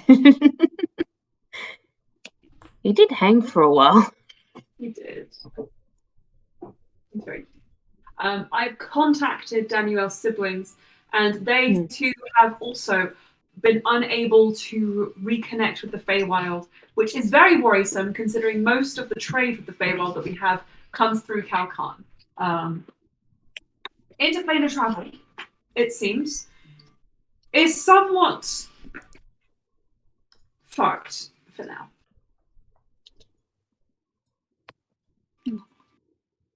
Have you been able to contact people in Kalkan who might know about trading situation? Yes, what is Sarah's or very... Kalkan is one of the leading places which deals with teleportation. And of course, considering they have such strong links to the Feywild, the experts are all there. And yes, they are working on this for us. But it has been slow going because, of course, we only kind of really registered the other day, about maybe a month ago, that anything was amiss. Bit slow. Okay. I choose to ignore him. Cruel holds up balance. I have a child. You cannot hurt me. Balance is asleep. See? Fine. Oh. I should probably get that checked out, actually. Oh, where am I? In the torture chamber. Psi ice pads. It's anti-chamber. I think the word is anti instead of torture. Torture as long as Daniel's in the room. Danielle is like filing her nails and just like kissing her teeth like... Sorry, my son jumped up on the counter in the kitchen. He is not allowed. Naughty! My son is on... He is contemplating his next move to get the coffee. He is. Oh, sorry. Evil. Right. Anyway. What was I going to say? No contact has been had between Kalkarn and the That was Feywild. Nobody knows what's going on. Daniel's siblings are working on it, and it's been about a month since we figured out that he is probably most likely missing. But we are getting to a point where people are starting to notice he's not here. It only took 3 months? Wow. Louis? Emma, can I roll for whether Bluey thought to take the used hunk of painite or not on this trip? You want to put that in the same room as Carol? Go on. Maybe surreptitiously. Like, is it like a 11 or above? She brought it 10. I don't know, like or like intelligence or. What do you roll me? Intelligence or just a plain wisdom check? What do you? I think she'll do wisdom. A wisdom check. That's a 10. Okay. Oh, sorry, guys. Wait. If you bring up Pay Night, I brought the. Do you say I don't think. I think Blue would be like, oh, fuck! If only I brought the rock. looking at Slayer, and maybe in Draconic. Carl is like, la la la la la, and puts his hands No, over your ears. Karul looks at Droll, and then he holds up his engagement ring. Ah. Sorry, I had a momentary trauma reaction. We have pain light. It's in our rings. Just a little bit. Do you want to use that when you use your spell? I mean, it's like if normal kind of magical means of getting messages through hasn't been working, then Wait, Gerald, have maybe it you needs a tried boost. since you have Painite that you're attuned to?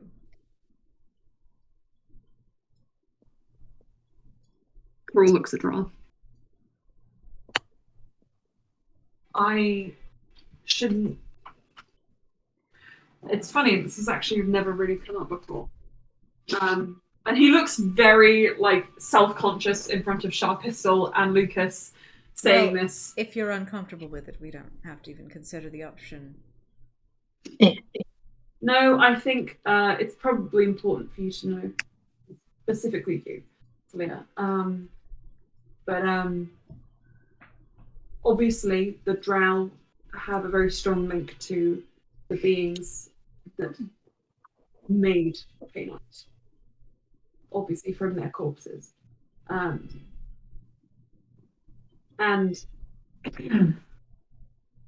let's just say that if I was to use it, it would end badly for me. He's invoking the Religious Freedom Act. Well, then, don't worry about it. Forget I asked. But I'm not. I will use my ring if you lift my banishment. See, it seems like you have the tools to find Ulster. You're just not willing to compromise. I don't know why they don't like me. I know exactly why they don't like you, but maybe try being a little bit nice. I'm a fucking treat to be around. Yes, I might think so. Gerald might think so. Maybe even Bluey on a good day.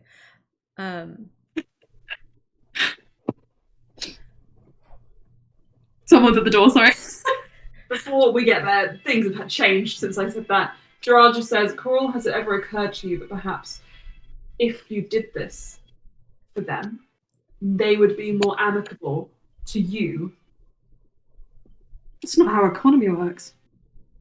But it's how kindness works and generosity, especially when you're indebted to the people in this room. They've tortured me for the past 6 hours.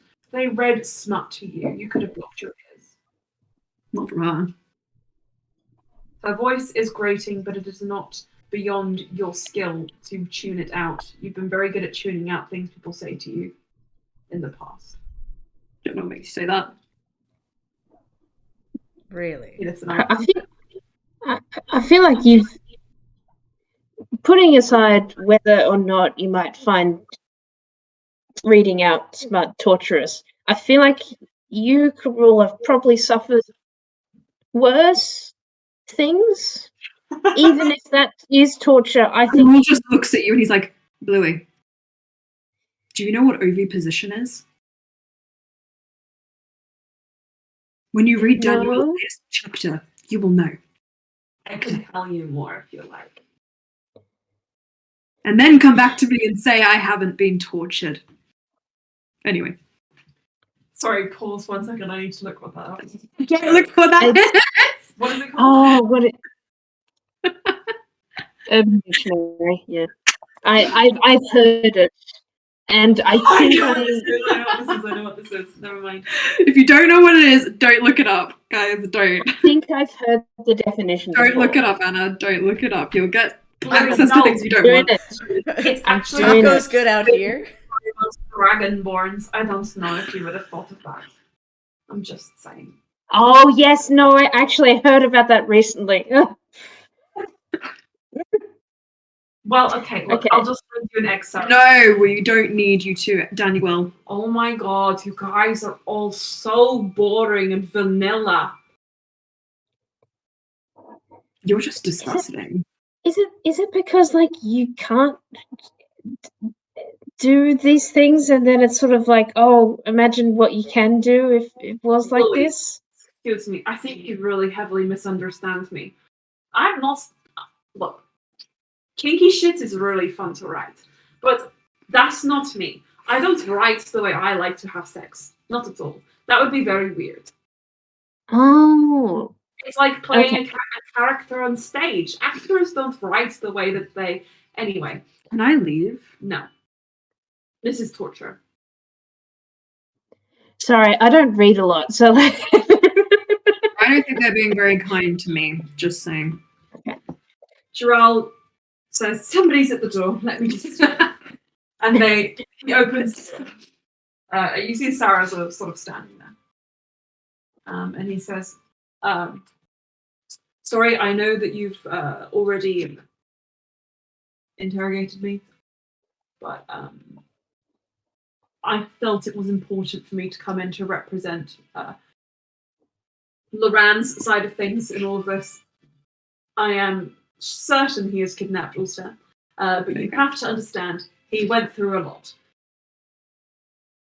Shall I just go ahead and send him a message, or? Yes, please do. I don't think we're getting anywhere at this point, are we? Saracen says. And before you do that, I really need the toilet. So should we take just a 5-minute break? Yeah. And then we'll come back to it. Wrong button. Button even. Wonderful.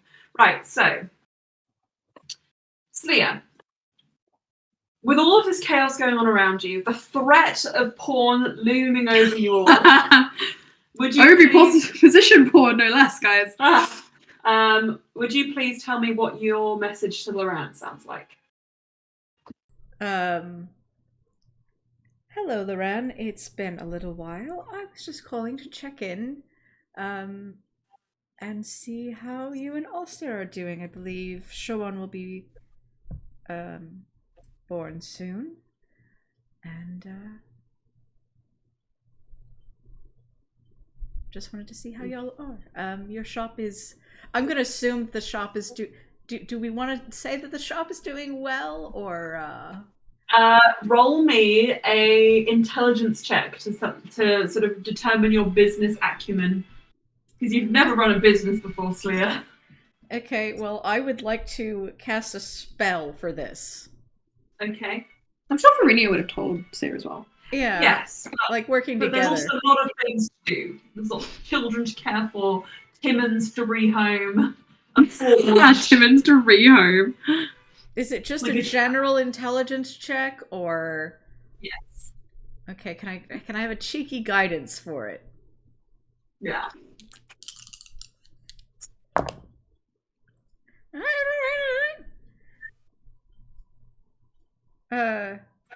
Right, I have a modifier. Sorry.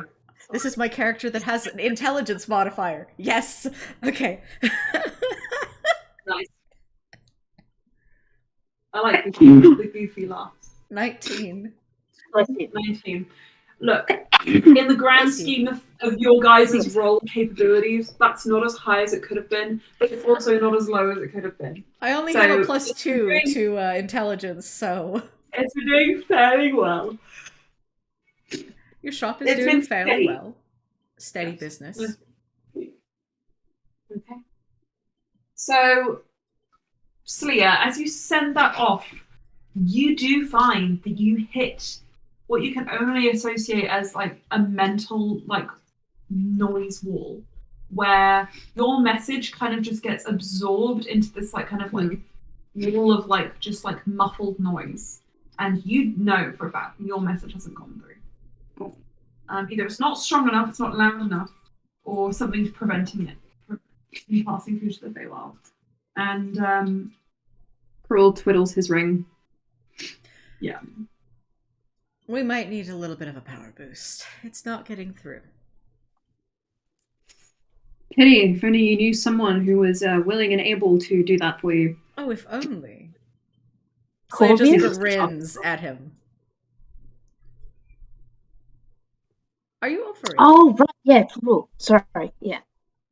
But Sharp also, Corvius, I am not going to lift your banishment from the Maasai, as I am not ruler of the Maasai and cannot do so.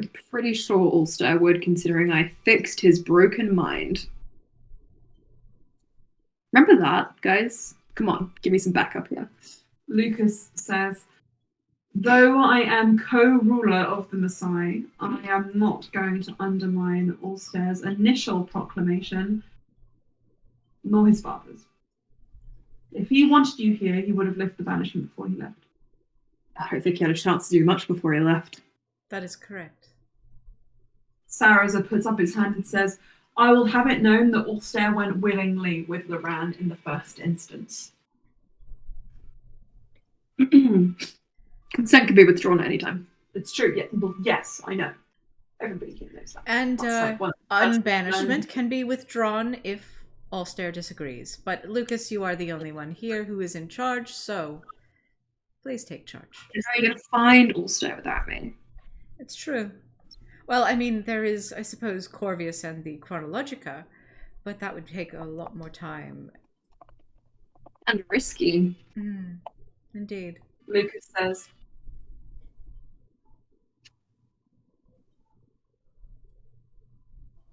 I'm not willing to lift your banishment. Surely there is something else that you want. King Ponytail has spoken. It's not something that I can do. I can soundly do. Look. Perhaps a temporary stay. A, what's house arrest or something like that. How about being house arrest? Joel says he's already under house arrest at home. Yeah, it's nicer there than here. All right then, Lucas says, how about this? If you do this, I will allow you to return home. And there is the sound of like armor clinking as guards kind of converge upon the door. You can check that one. There was like a smash just as I said that. Right, we're just gonna check that they didn't break anything. Where are you? I was downstairs, right? Yeah, I was. Just every now and then we hear something crashing, breaking. Usually Lala. What was it? It was Lala.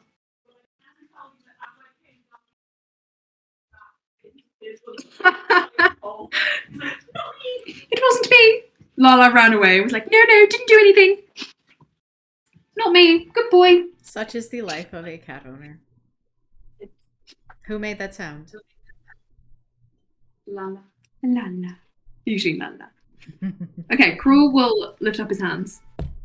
I will do this for you. If I get visitation rights. To who? To the palace. No. Why? Why would we let you come into the palace just at your whim? Because Gerald is working here. If you do this for us, Spousal visitation rights. I will let you return home. I knew I liked Slayer. I will let you return home and not keep you here in the dungeons in the cold. I'm pretty sure Ulster wouldn't want me in the dungeons in the cold. Well, unfortunately, I don't know what Ulster would want because he's not here.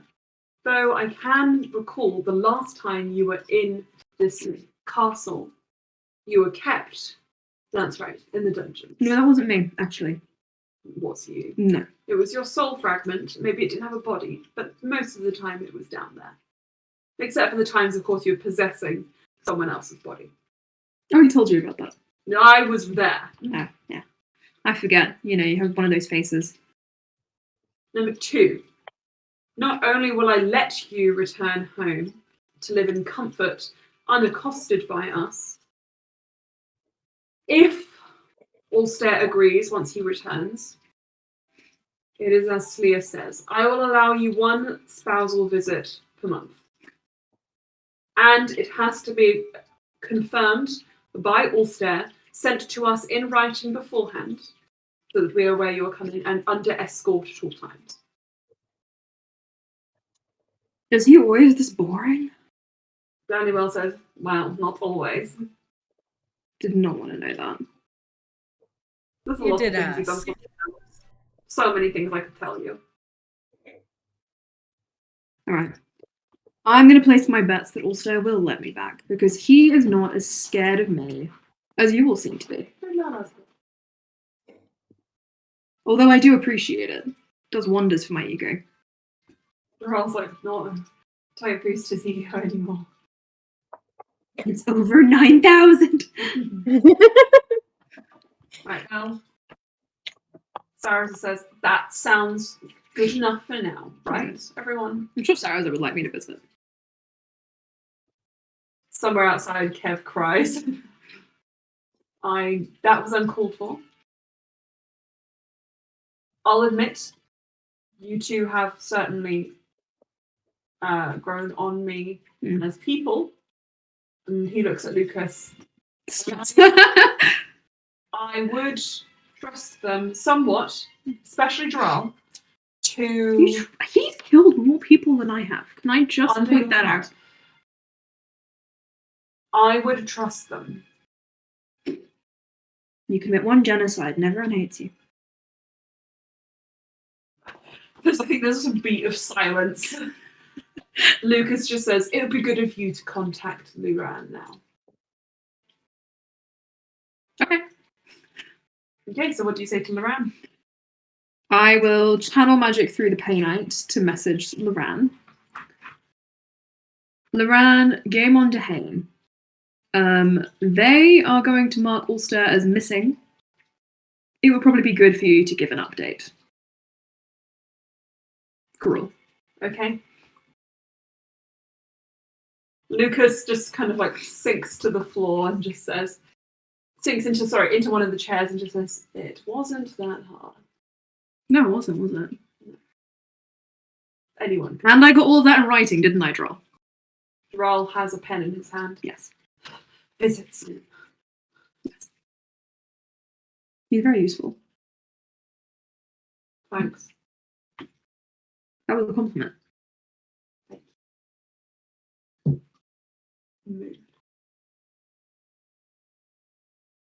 Larissa says, stop flirting. They're just staring stonily at each other.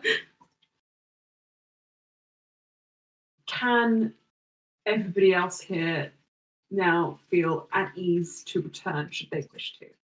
And Lucas says, yes, I will...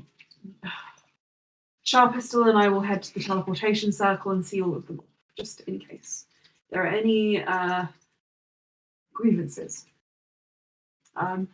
He looks to you two, Liam, Bluey, Joral, and Zaraza. The Arcanist grieves. Should you need anything, he will be attending to you. Kev now has duties as the royal botanist, and might be indisposed. However, he can be found up in the greenhouses or tending to the tree. Should you wish to speak with him, I know you are also friends, and he is very pleasant company. So we'll stay around, like gesturing to Slayer and I. Well, Probably need a rescue party.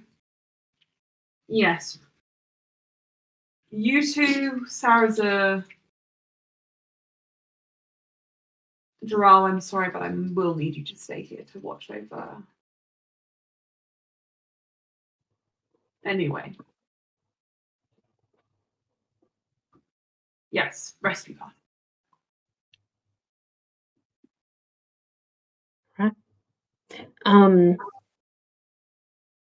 Well then I won't be going anywhere.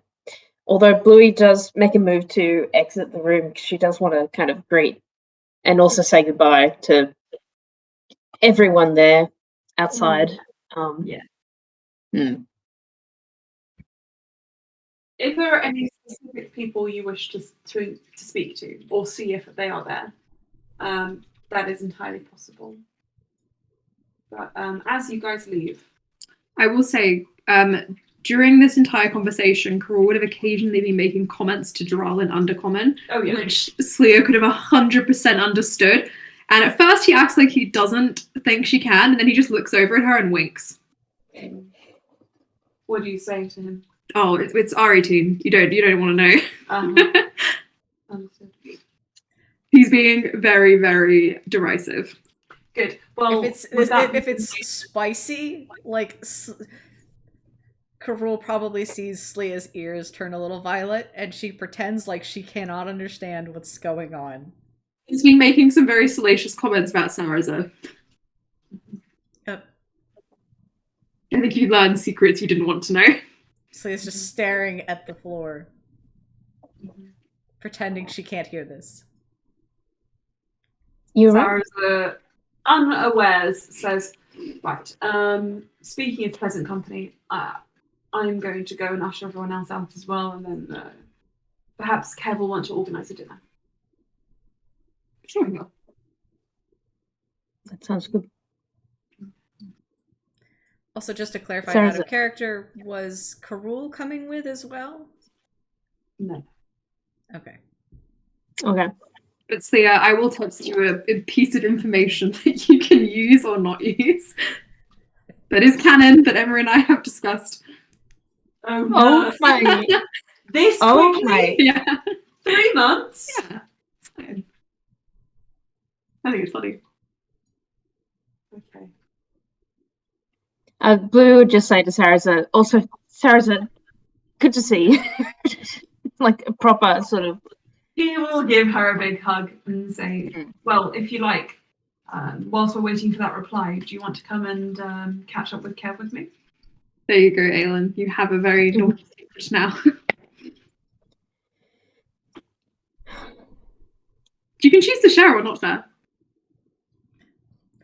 If Slia knows that, Slia just looks back over at Sarazer with just interest. Like, Yeah. Nothing. Nothing. Nothing at all. Wonderful. So, shall we go to see Kev? Me as a player, am I allowed to know either if this is a feature of his body or if this is like if this is something that he's into or something like that? I'm sure it will come up at some research point because Slia might say something. It'll come Slia? up. Oh. What did you say? Sorry, Slia? Anna, you will probably find out because Slia might just find it too juicy to resist saying something to Sarah. You'll say in Undercommon, this time it's Slia. Oh, we wouldn't want Kev to find out now, would we?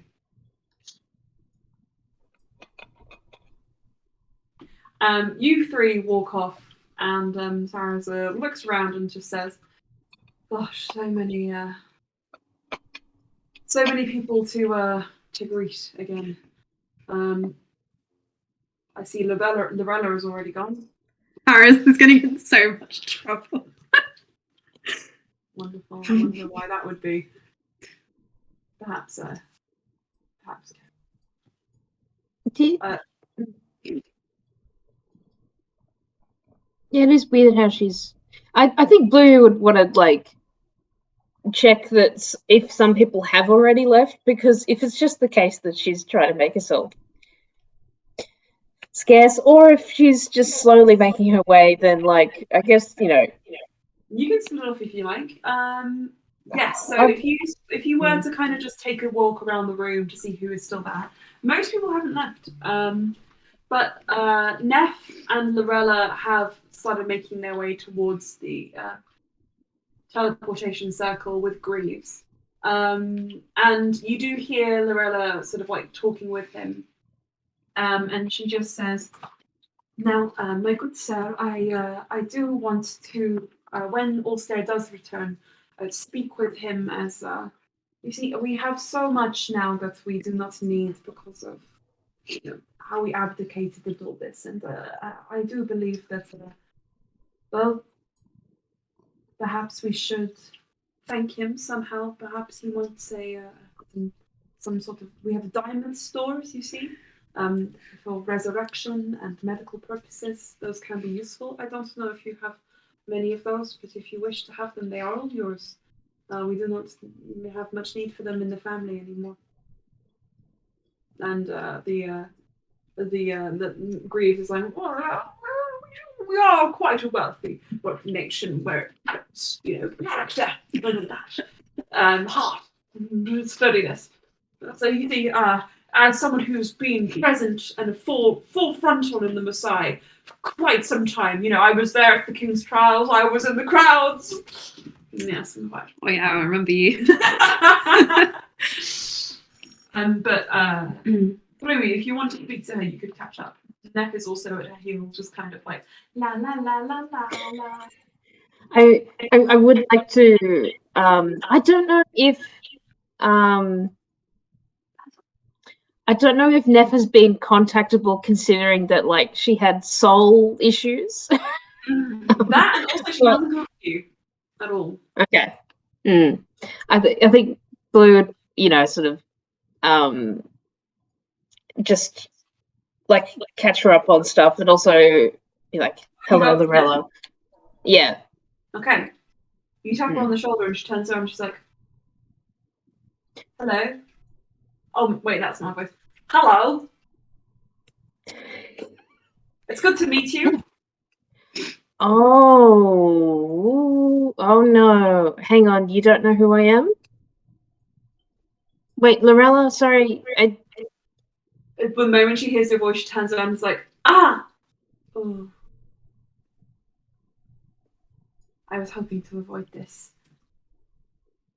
Neff is like, la la la la la la, and just starts kind of wandering around again the moment you're not talking to her. Inside. Lorella pulls you aside and just says,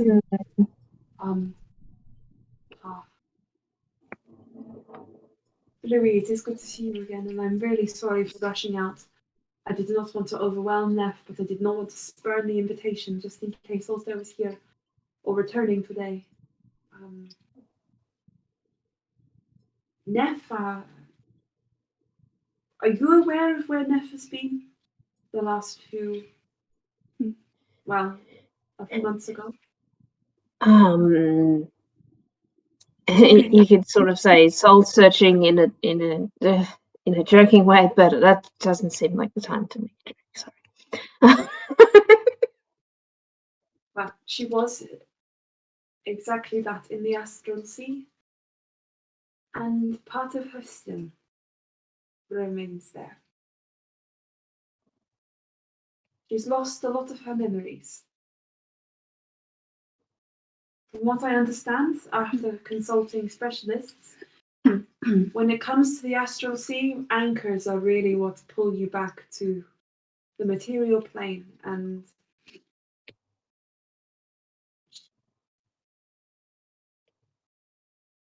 it was described to me that Neff visited you once from the astral sea, and well, it appears that in visiting you, she lost you, at least from her mind. For now, it has been getting better, but there are some things that are not coming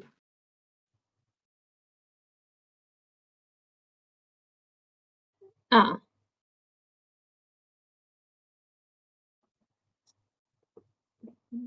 But she's improving. Is it a slow process?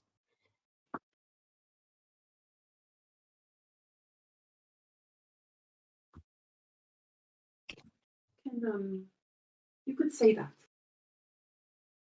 And you do hear Neff just kind of like at Lorella's side, like, this person seems super cool, and I would love to talk to them when you're done. If you don't. I love your muscles and the fact that you're blue. That's super cool.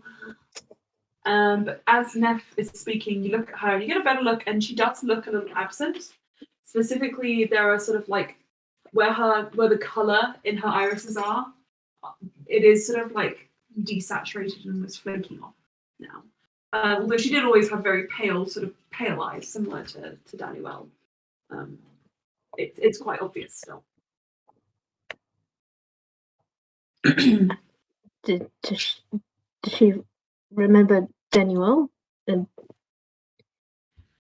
Lorella looks down at Nefel and just says something in Carnet. And then Nef nods and just says to you, hello, and yes, you can. I am comfortable speaking about what I have been through, though I do not remember it. I can tell you that if I knew you in my past life, I am very sorry that I do not know you now. I'm sure we were super good friends and got along really well. Fragments of things are coming back to me, and I hope that if we spend enough time together and become besties again, things will get better with us as well. That is what happened with Daniel. And Lorella says, it's true. In spending more time with Daniel, she was able to somewhat come back to herself. And she hesitates over the somewhat. okay. I think Bluey would kind of get to. I think she'd kneel or get to Neff's sort of eye level. And like offer a hug, and just sort of say, acting on instinct, Neff will hunt you back. And yes, there is, I guess, from her perspective, feeling that familiarity. What were you going to say? I'll be in touch. I'll visit. Yes, I'd like to. Okay, good. Super cool. All right. I think Bluey's trying to like not look like she's tearing up in front of Neff. If Lorella seems quite kind of a bit distressed, then she won't kind of. You get the impression in trying to leave, she is trying to protect Neff. Although, of course, Sarahza took that as she doesn't want to hang out with him for whatever reason. But Doesn't want to hang out with me. Sort of squeezes you on the shoulder, Bluey, and just says, A divorced husband. I wonder why. you know, it might be good to have you over to see if it helps her. You were always a calming presence, I think, or at least a comforting one. Neff, do you remember two stray darts? As in, on two separate occasions, a dart accidentally coming from me to you. Neff says, huh, you know what? Not really, but also kinda, yeah. And I think on that note, you guys kind of like have a nice, like, sort of like conversation where you try and prompt memories. Whilst this is happening, Bluey, you do hear called behind you before you sort of start the conversation with Neff that Sarahza just say, we're going to the greenhouses. Join us when you like. And Slia, you and Sarahza can hit up the greenhouses. Just the two of you. Where is Farinia gone? Is she? Farinia is already up there. Farinia also would have understood what was being said.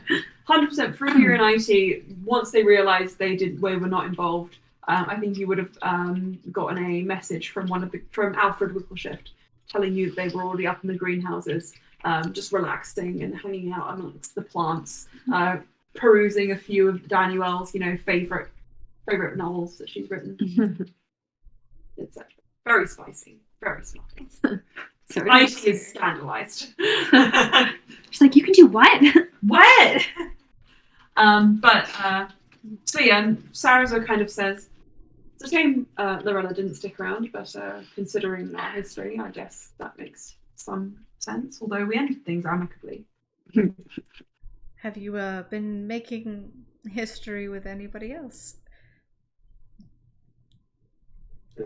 Slia asks in Sylvan. Making history. What did you refer to? We were born to make history. I felt happiness since then. Reading a collection of tomes on the Secret history. histories. I love Donatart, you know. Sarazar, you don't have to admit to it, but you might want to talk to somebody about letting things slip when other people can hear.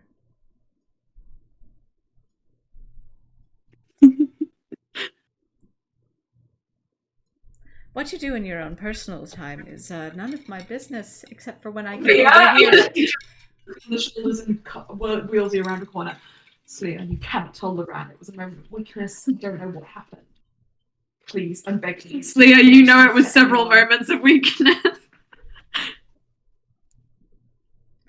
Just the one. It was several moments of weakness. I don't. Are you enjoying yourself?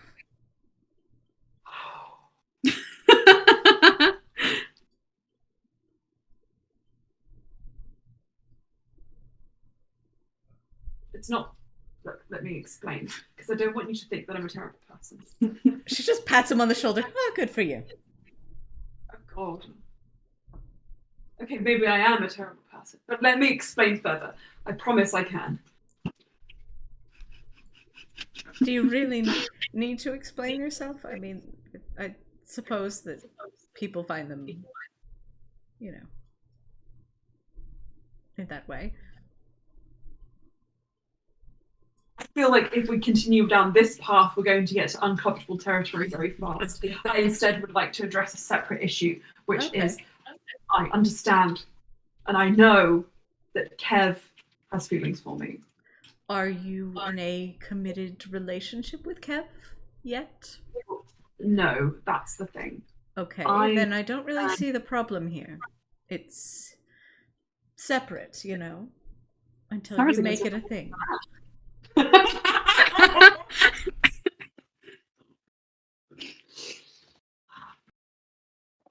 What is happening? What is happening?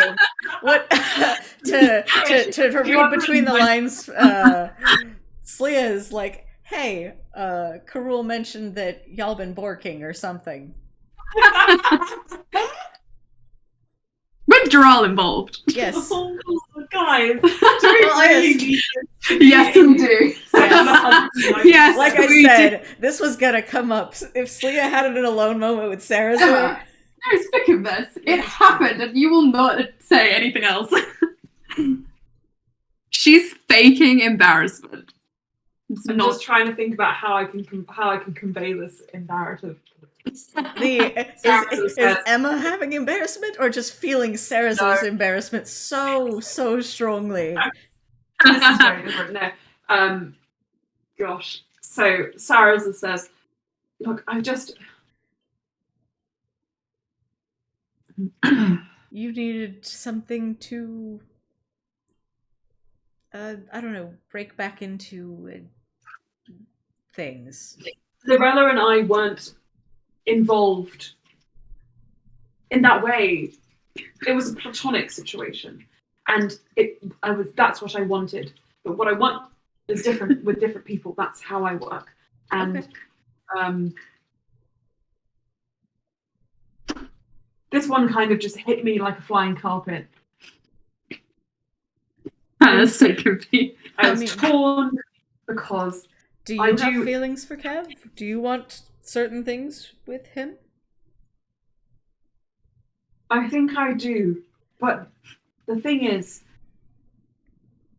I have a feeling that whatever that is going to be incredibly serious. And you're not ready for that yet. I mean, I don't think I'm ready to go into another relationship. And Kev I don't want to hurt his feelings. I want to be his friend and see if that is anything. Well, I guess then be his friend, and in the meantime, if you happen to have other adult interactions, then that's nobody's business except for every other consenting adult in that situation. And everyone who understands Undercommon. Yeah. I need to start learning a little bit. Some keywords, maybe. Yes, you do. Can you not mention this to... I wasn't going to mention it to anybody except for you. If Ulster all around find out, there may be some rifts within the family. Consequences. Usually I expect Carol not to tell Ulster. This cannot happen. Maybe I should tell him first. You may need to help me. Anyway, and you can continue walking. Anna, in case you didn't get all the subtext, Sarah's has been hooking up with Karul and Jaral at the same time. There you go.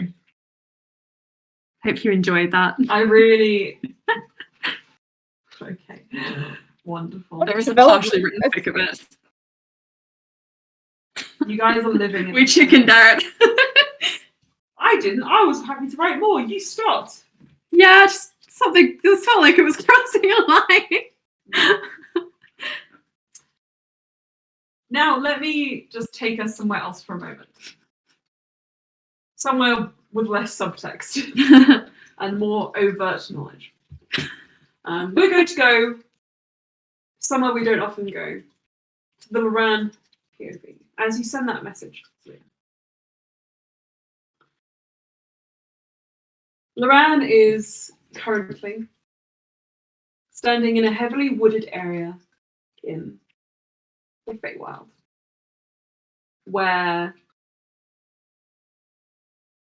he is watching as Ulster, I think, would probably be putting the finishing kind of touches on the project you guys have been working on over these last 3 months. And what would that be? They've been building a house. And it's do you want me to describe it all? yeah. Okay. So they've been building a house which is fashioned entirely from a tree trunk. It's a big old tree in the Feywild. It's got lots of like twisting limbs, branches, and it's built up on multiple levels, kind of like a cottagey tree house, weird stack. It's very them. A weird stack. A weird stack. It's obviously got a lot of personal touches from both of them. So lots of different colours for Loran, lots of moss for Ulster. Yeah. And amidst all of that, there is a warm fire that just kind of signifies it as home and Ulster, growing flowers and moss on the tree trunks. And Loran is watching on with ease and comfort that he does not often feel, especially on the material plane. And everything is entirely serene, only broken up by the grating and irritating voice of Karul, suddenly loud like a foghorn blaring in his ear. And he winces Ulster and clutches his head. Oh, and then stands up straight again. Oh, God. You're right. Just had a little headache. Nothing to worry about. Looks beautiful. Right, insight check him. You may. 19. He's holding something from you, but you can't tell what. It looks beautiful. Ulster. Does just that. Proud of what we made. I am.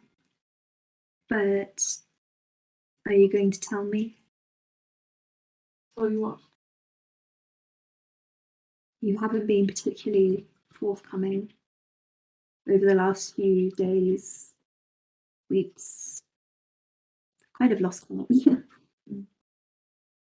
Loran pulls you close and just says, you don't know how relieved I am that we can finally live like that. No deadlines. You have to go back eventually. I know. But we hardly had that much time.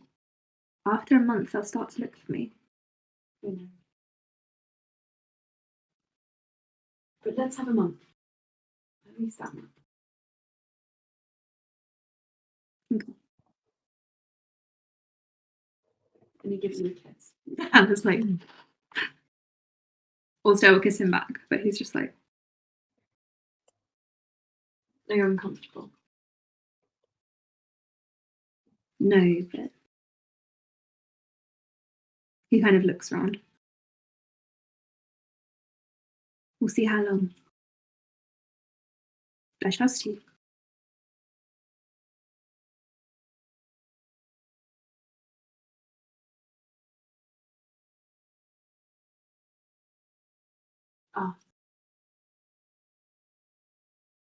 She's awake. I'll go or you go. I have nothing but. And Loran pushes open the door to your home. And, of course, in a cradle fashioned out of a fallen tree trunk with a soft bed of moss and a blanket which Svea knitted for you, Ulster, quite some time ago. You see a tiny little white-haired baby rocking back and forth in her cot, just breathing like short, shallow breaths as she wakes up and then yawns widely, stretching her hands in front of her. She's just the tiniest little flickers of white hair. And Loran's eyes. And Loran leans in and picks her up and just holds her very closely to him. Also will come in like a few minutes later. I think it's quite funny that she got here first. It is quite late. Well, she was very early. That's true. Only a month. Also, will stroke Zarina's hair back. I do want her to meet her godfather, her godmother.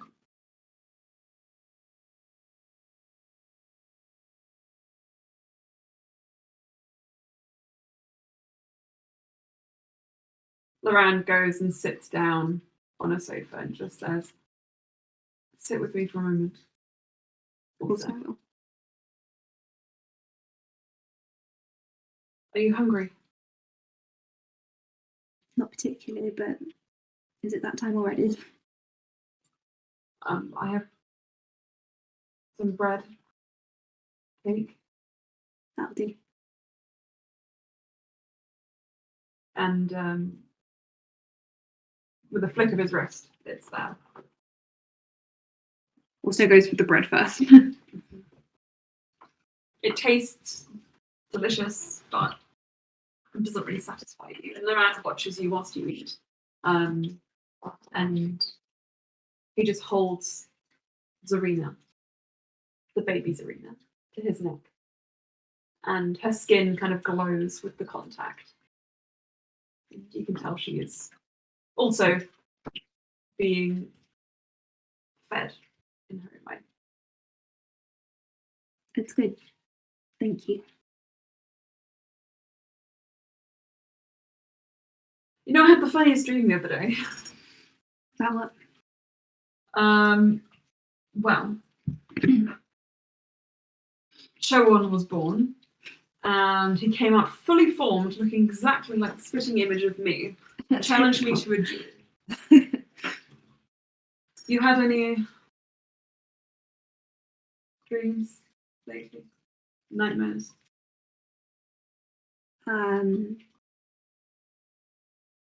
Daydreams. My nights are quite peaceful. Right. Right, yeah. They go by quite quickly.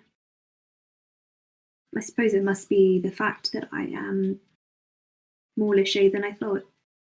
Sleeping is not what it is to most mortal people. Loran says, I should know.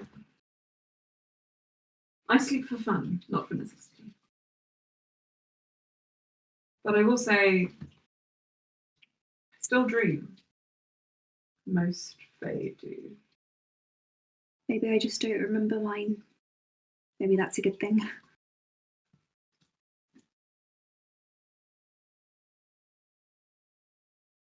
Okay, Ulster. I want to tell you something. When I tell you, you can't act rashly.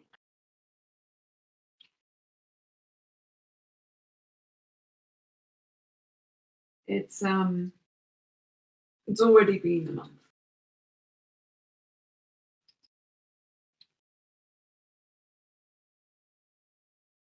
In fact, it's been 3 months.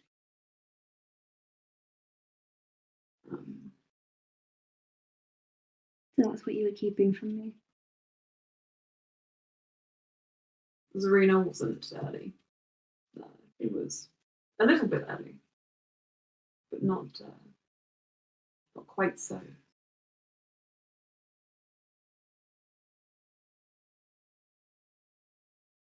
And how much longer do you want me to stay here with you? Ulster. It's not just me here.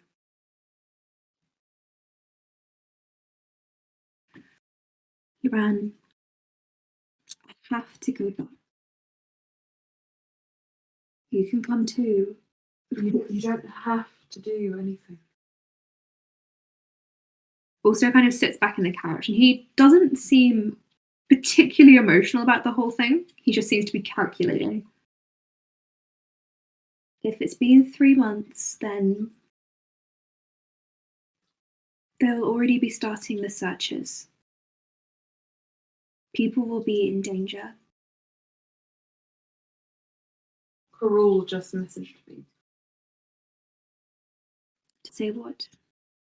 He used the pay note. Is that what it took to message us?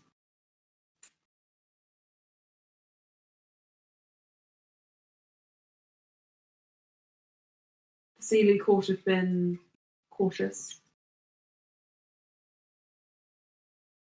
Zarina has been advocating for keeping the lines of communication and any interplanar travel on the down low until she can assess exactly the extent of the damage of, well, for lack of a better word, the apocalypse.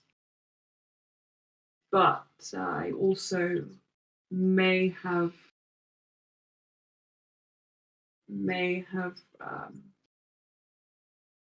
prevented any private communiques or location detection. I assumed as much. It was to protect her. She is protected.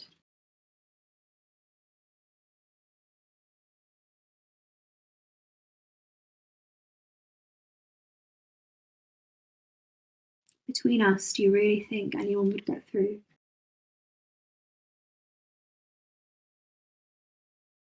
I'd like to see him try. There is nothing to fear, Duran. And when something new appears, then we learn how to face it. But sheltered here, I don't want to be here forever.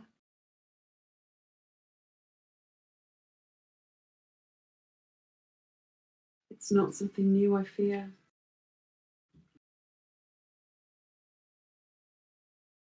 All right. Give me a second to think, Ulster. Ulster will take Zarina from Loran. Hello, Brad. No. Hot chocolate. Chocolate and coffee. No, Brad, don't eat chocolate and coffee. Serena, it's good to see you. Look at this baby. Little baby. He looks so unhappy. Off! Get off me! Cuddles.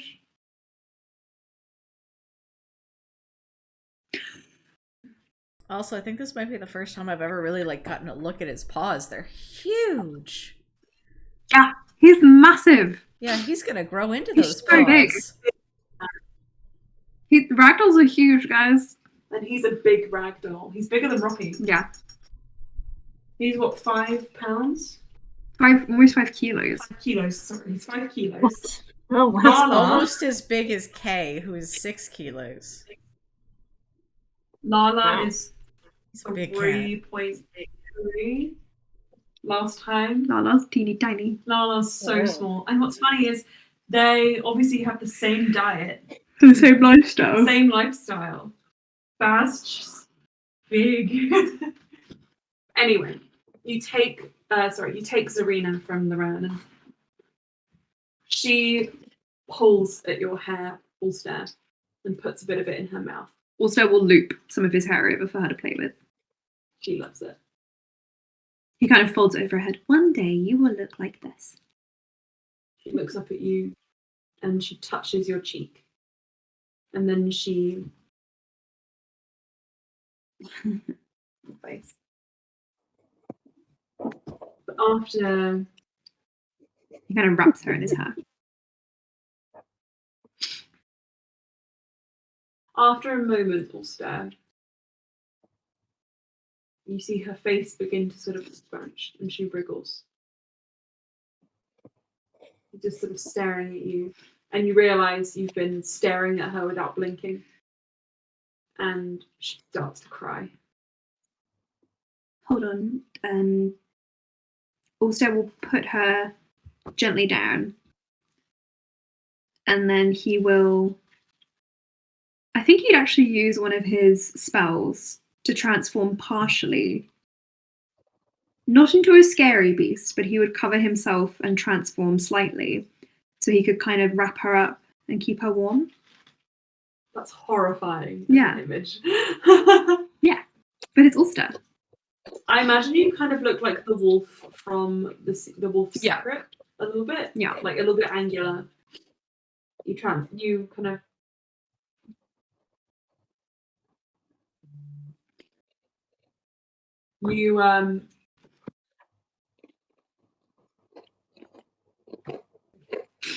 transform and sort of like curl around her. And the Ran just says, she notices when you forget to blink. Also, communicate using their psychic bond. It's not something I do on purpose. And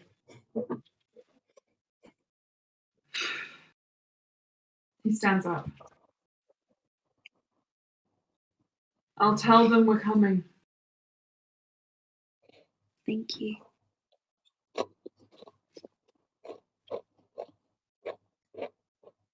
I'm doing this for you. I love you. I love you. And Ulster, Loran walks and leaves you where you are with Zarina. And Baz is trying to eat, which I assume watched her. He's so annoying. You're such a monster. It's the most over-involved cat ever. She's like, what are you doing? Can I eat it? Can I? Cuddles? Yes, cuddle to me. Yes. And with that, Loran Does he message Cruel back? returns the message. Cruel.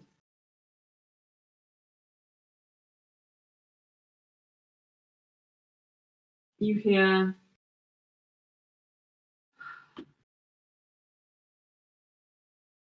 Tell someone to make the bed. And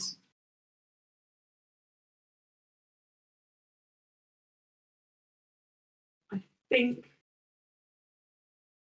Sleia, with you reuniting with Farinia as she reads smut in a garden.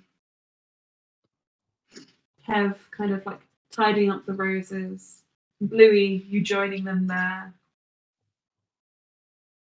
Neff, unfortunately, returning back to Calcon. You will await the return of Ulster and the Round in the Ice Palace. And See baby. what And their future baby. brings. And a baby. I think it's only fair to do the next session as a follow-on from this one. So if Georgia and Thomas can't make it, it's not the end of the world because it'll mostly be us four. So When can we next do it? so I'm free. So I am free next. I'm only free, I think, on the weekend next week. But I don't think is Anna not free. Anna, are you free on the weekend? I feel bad making you wake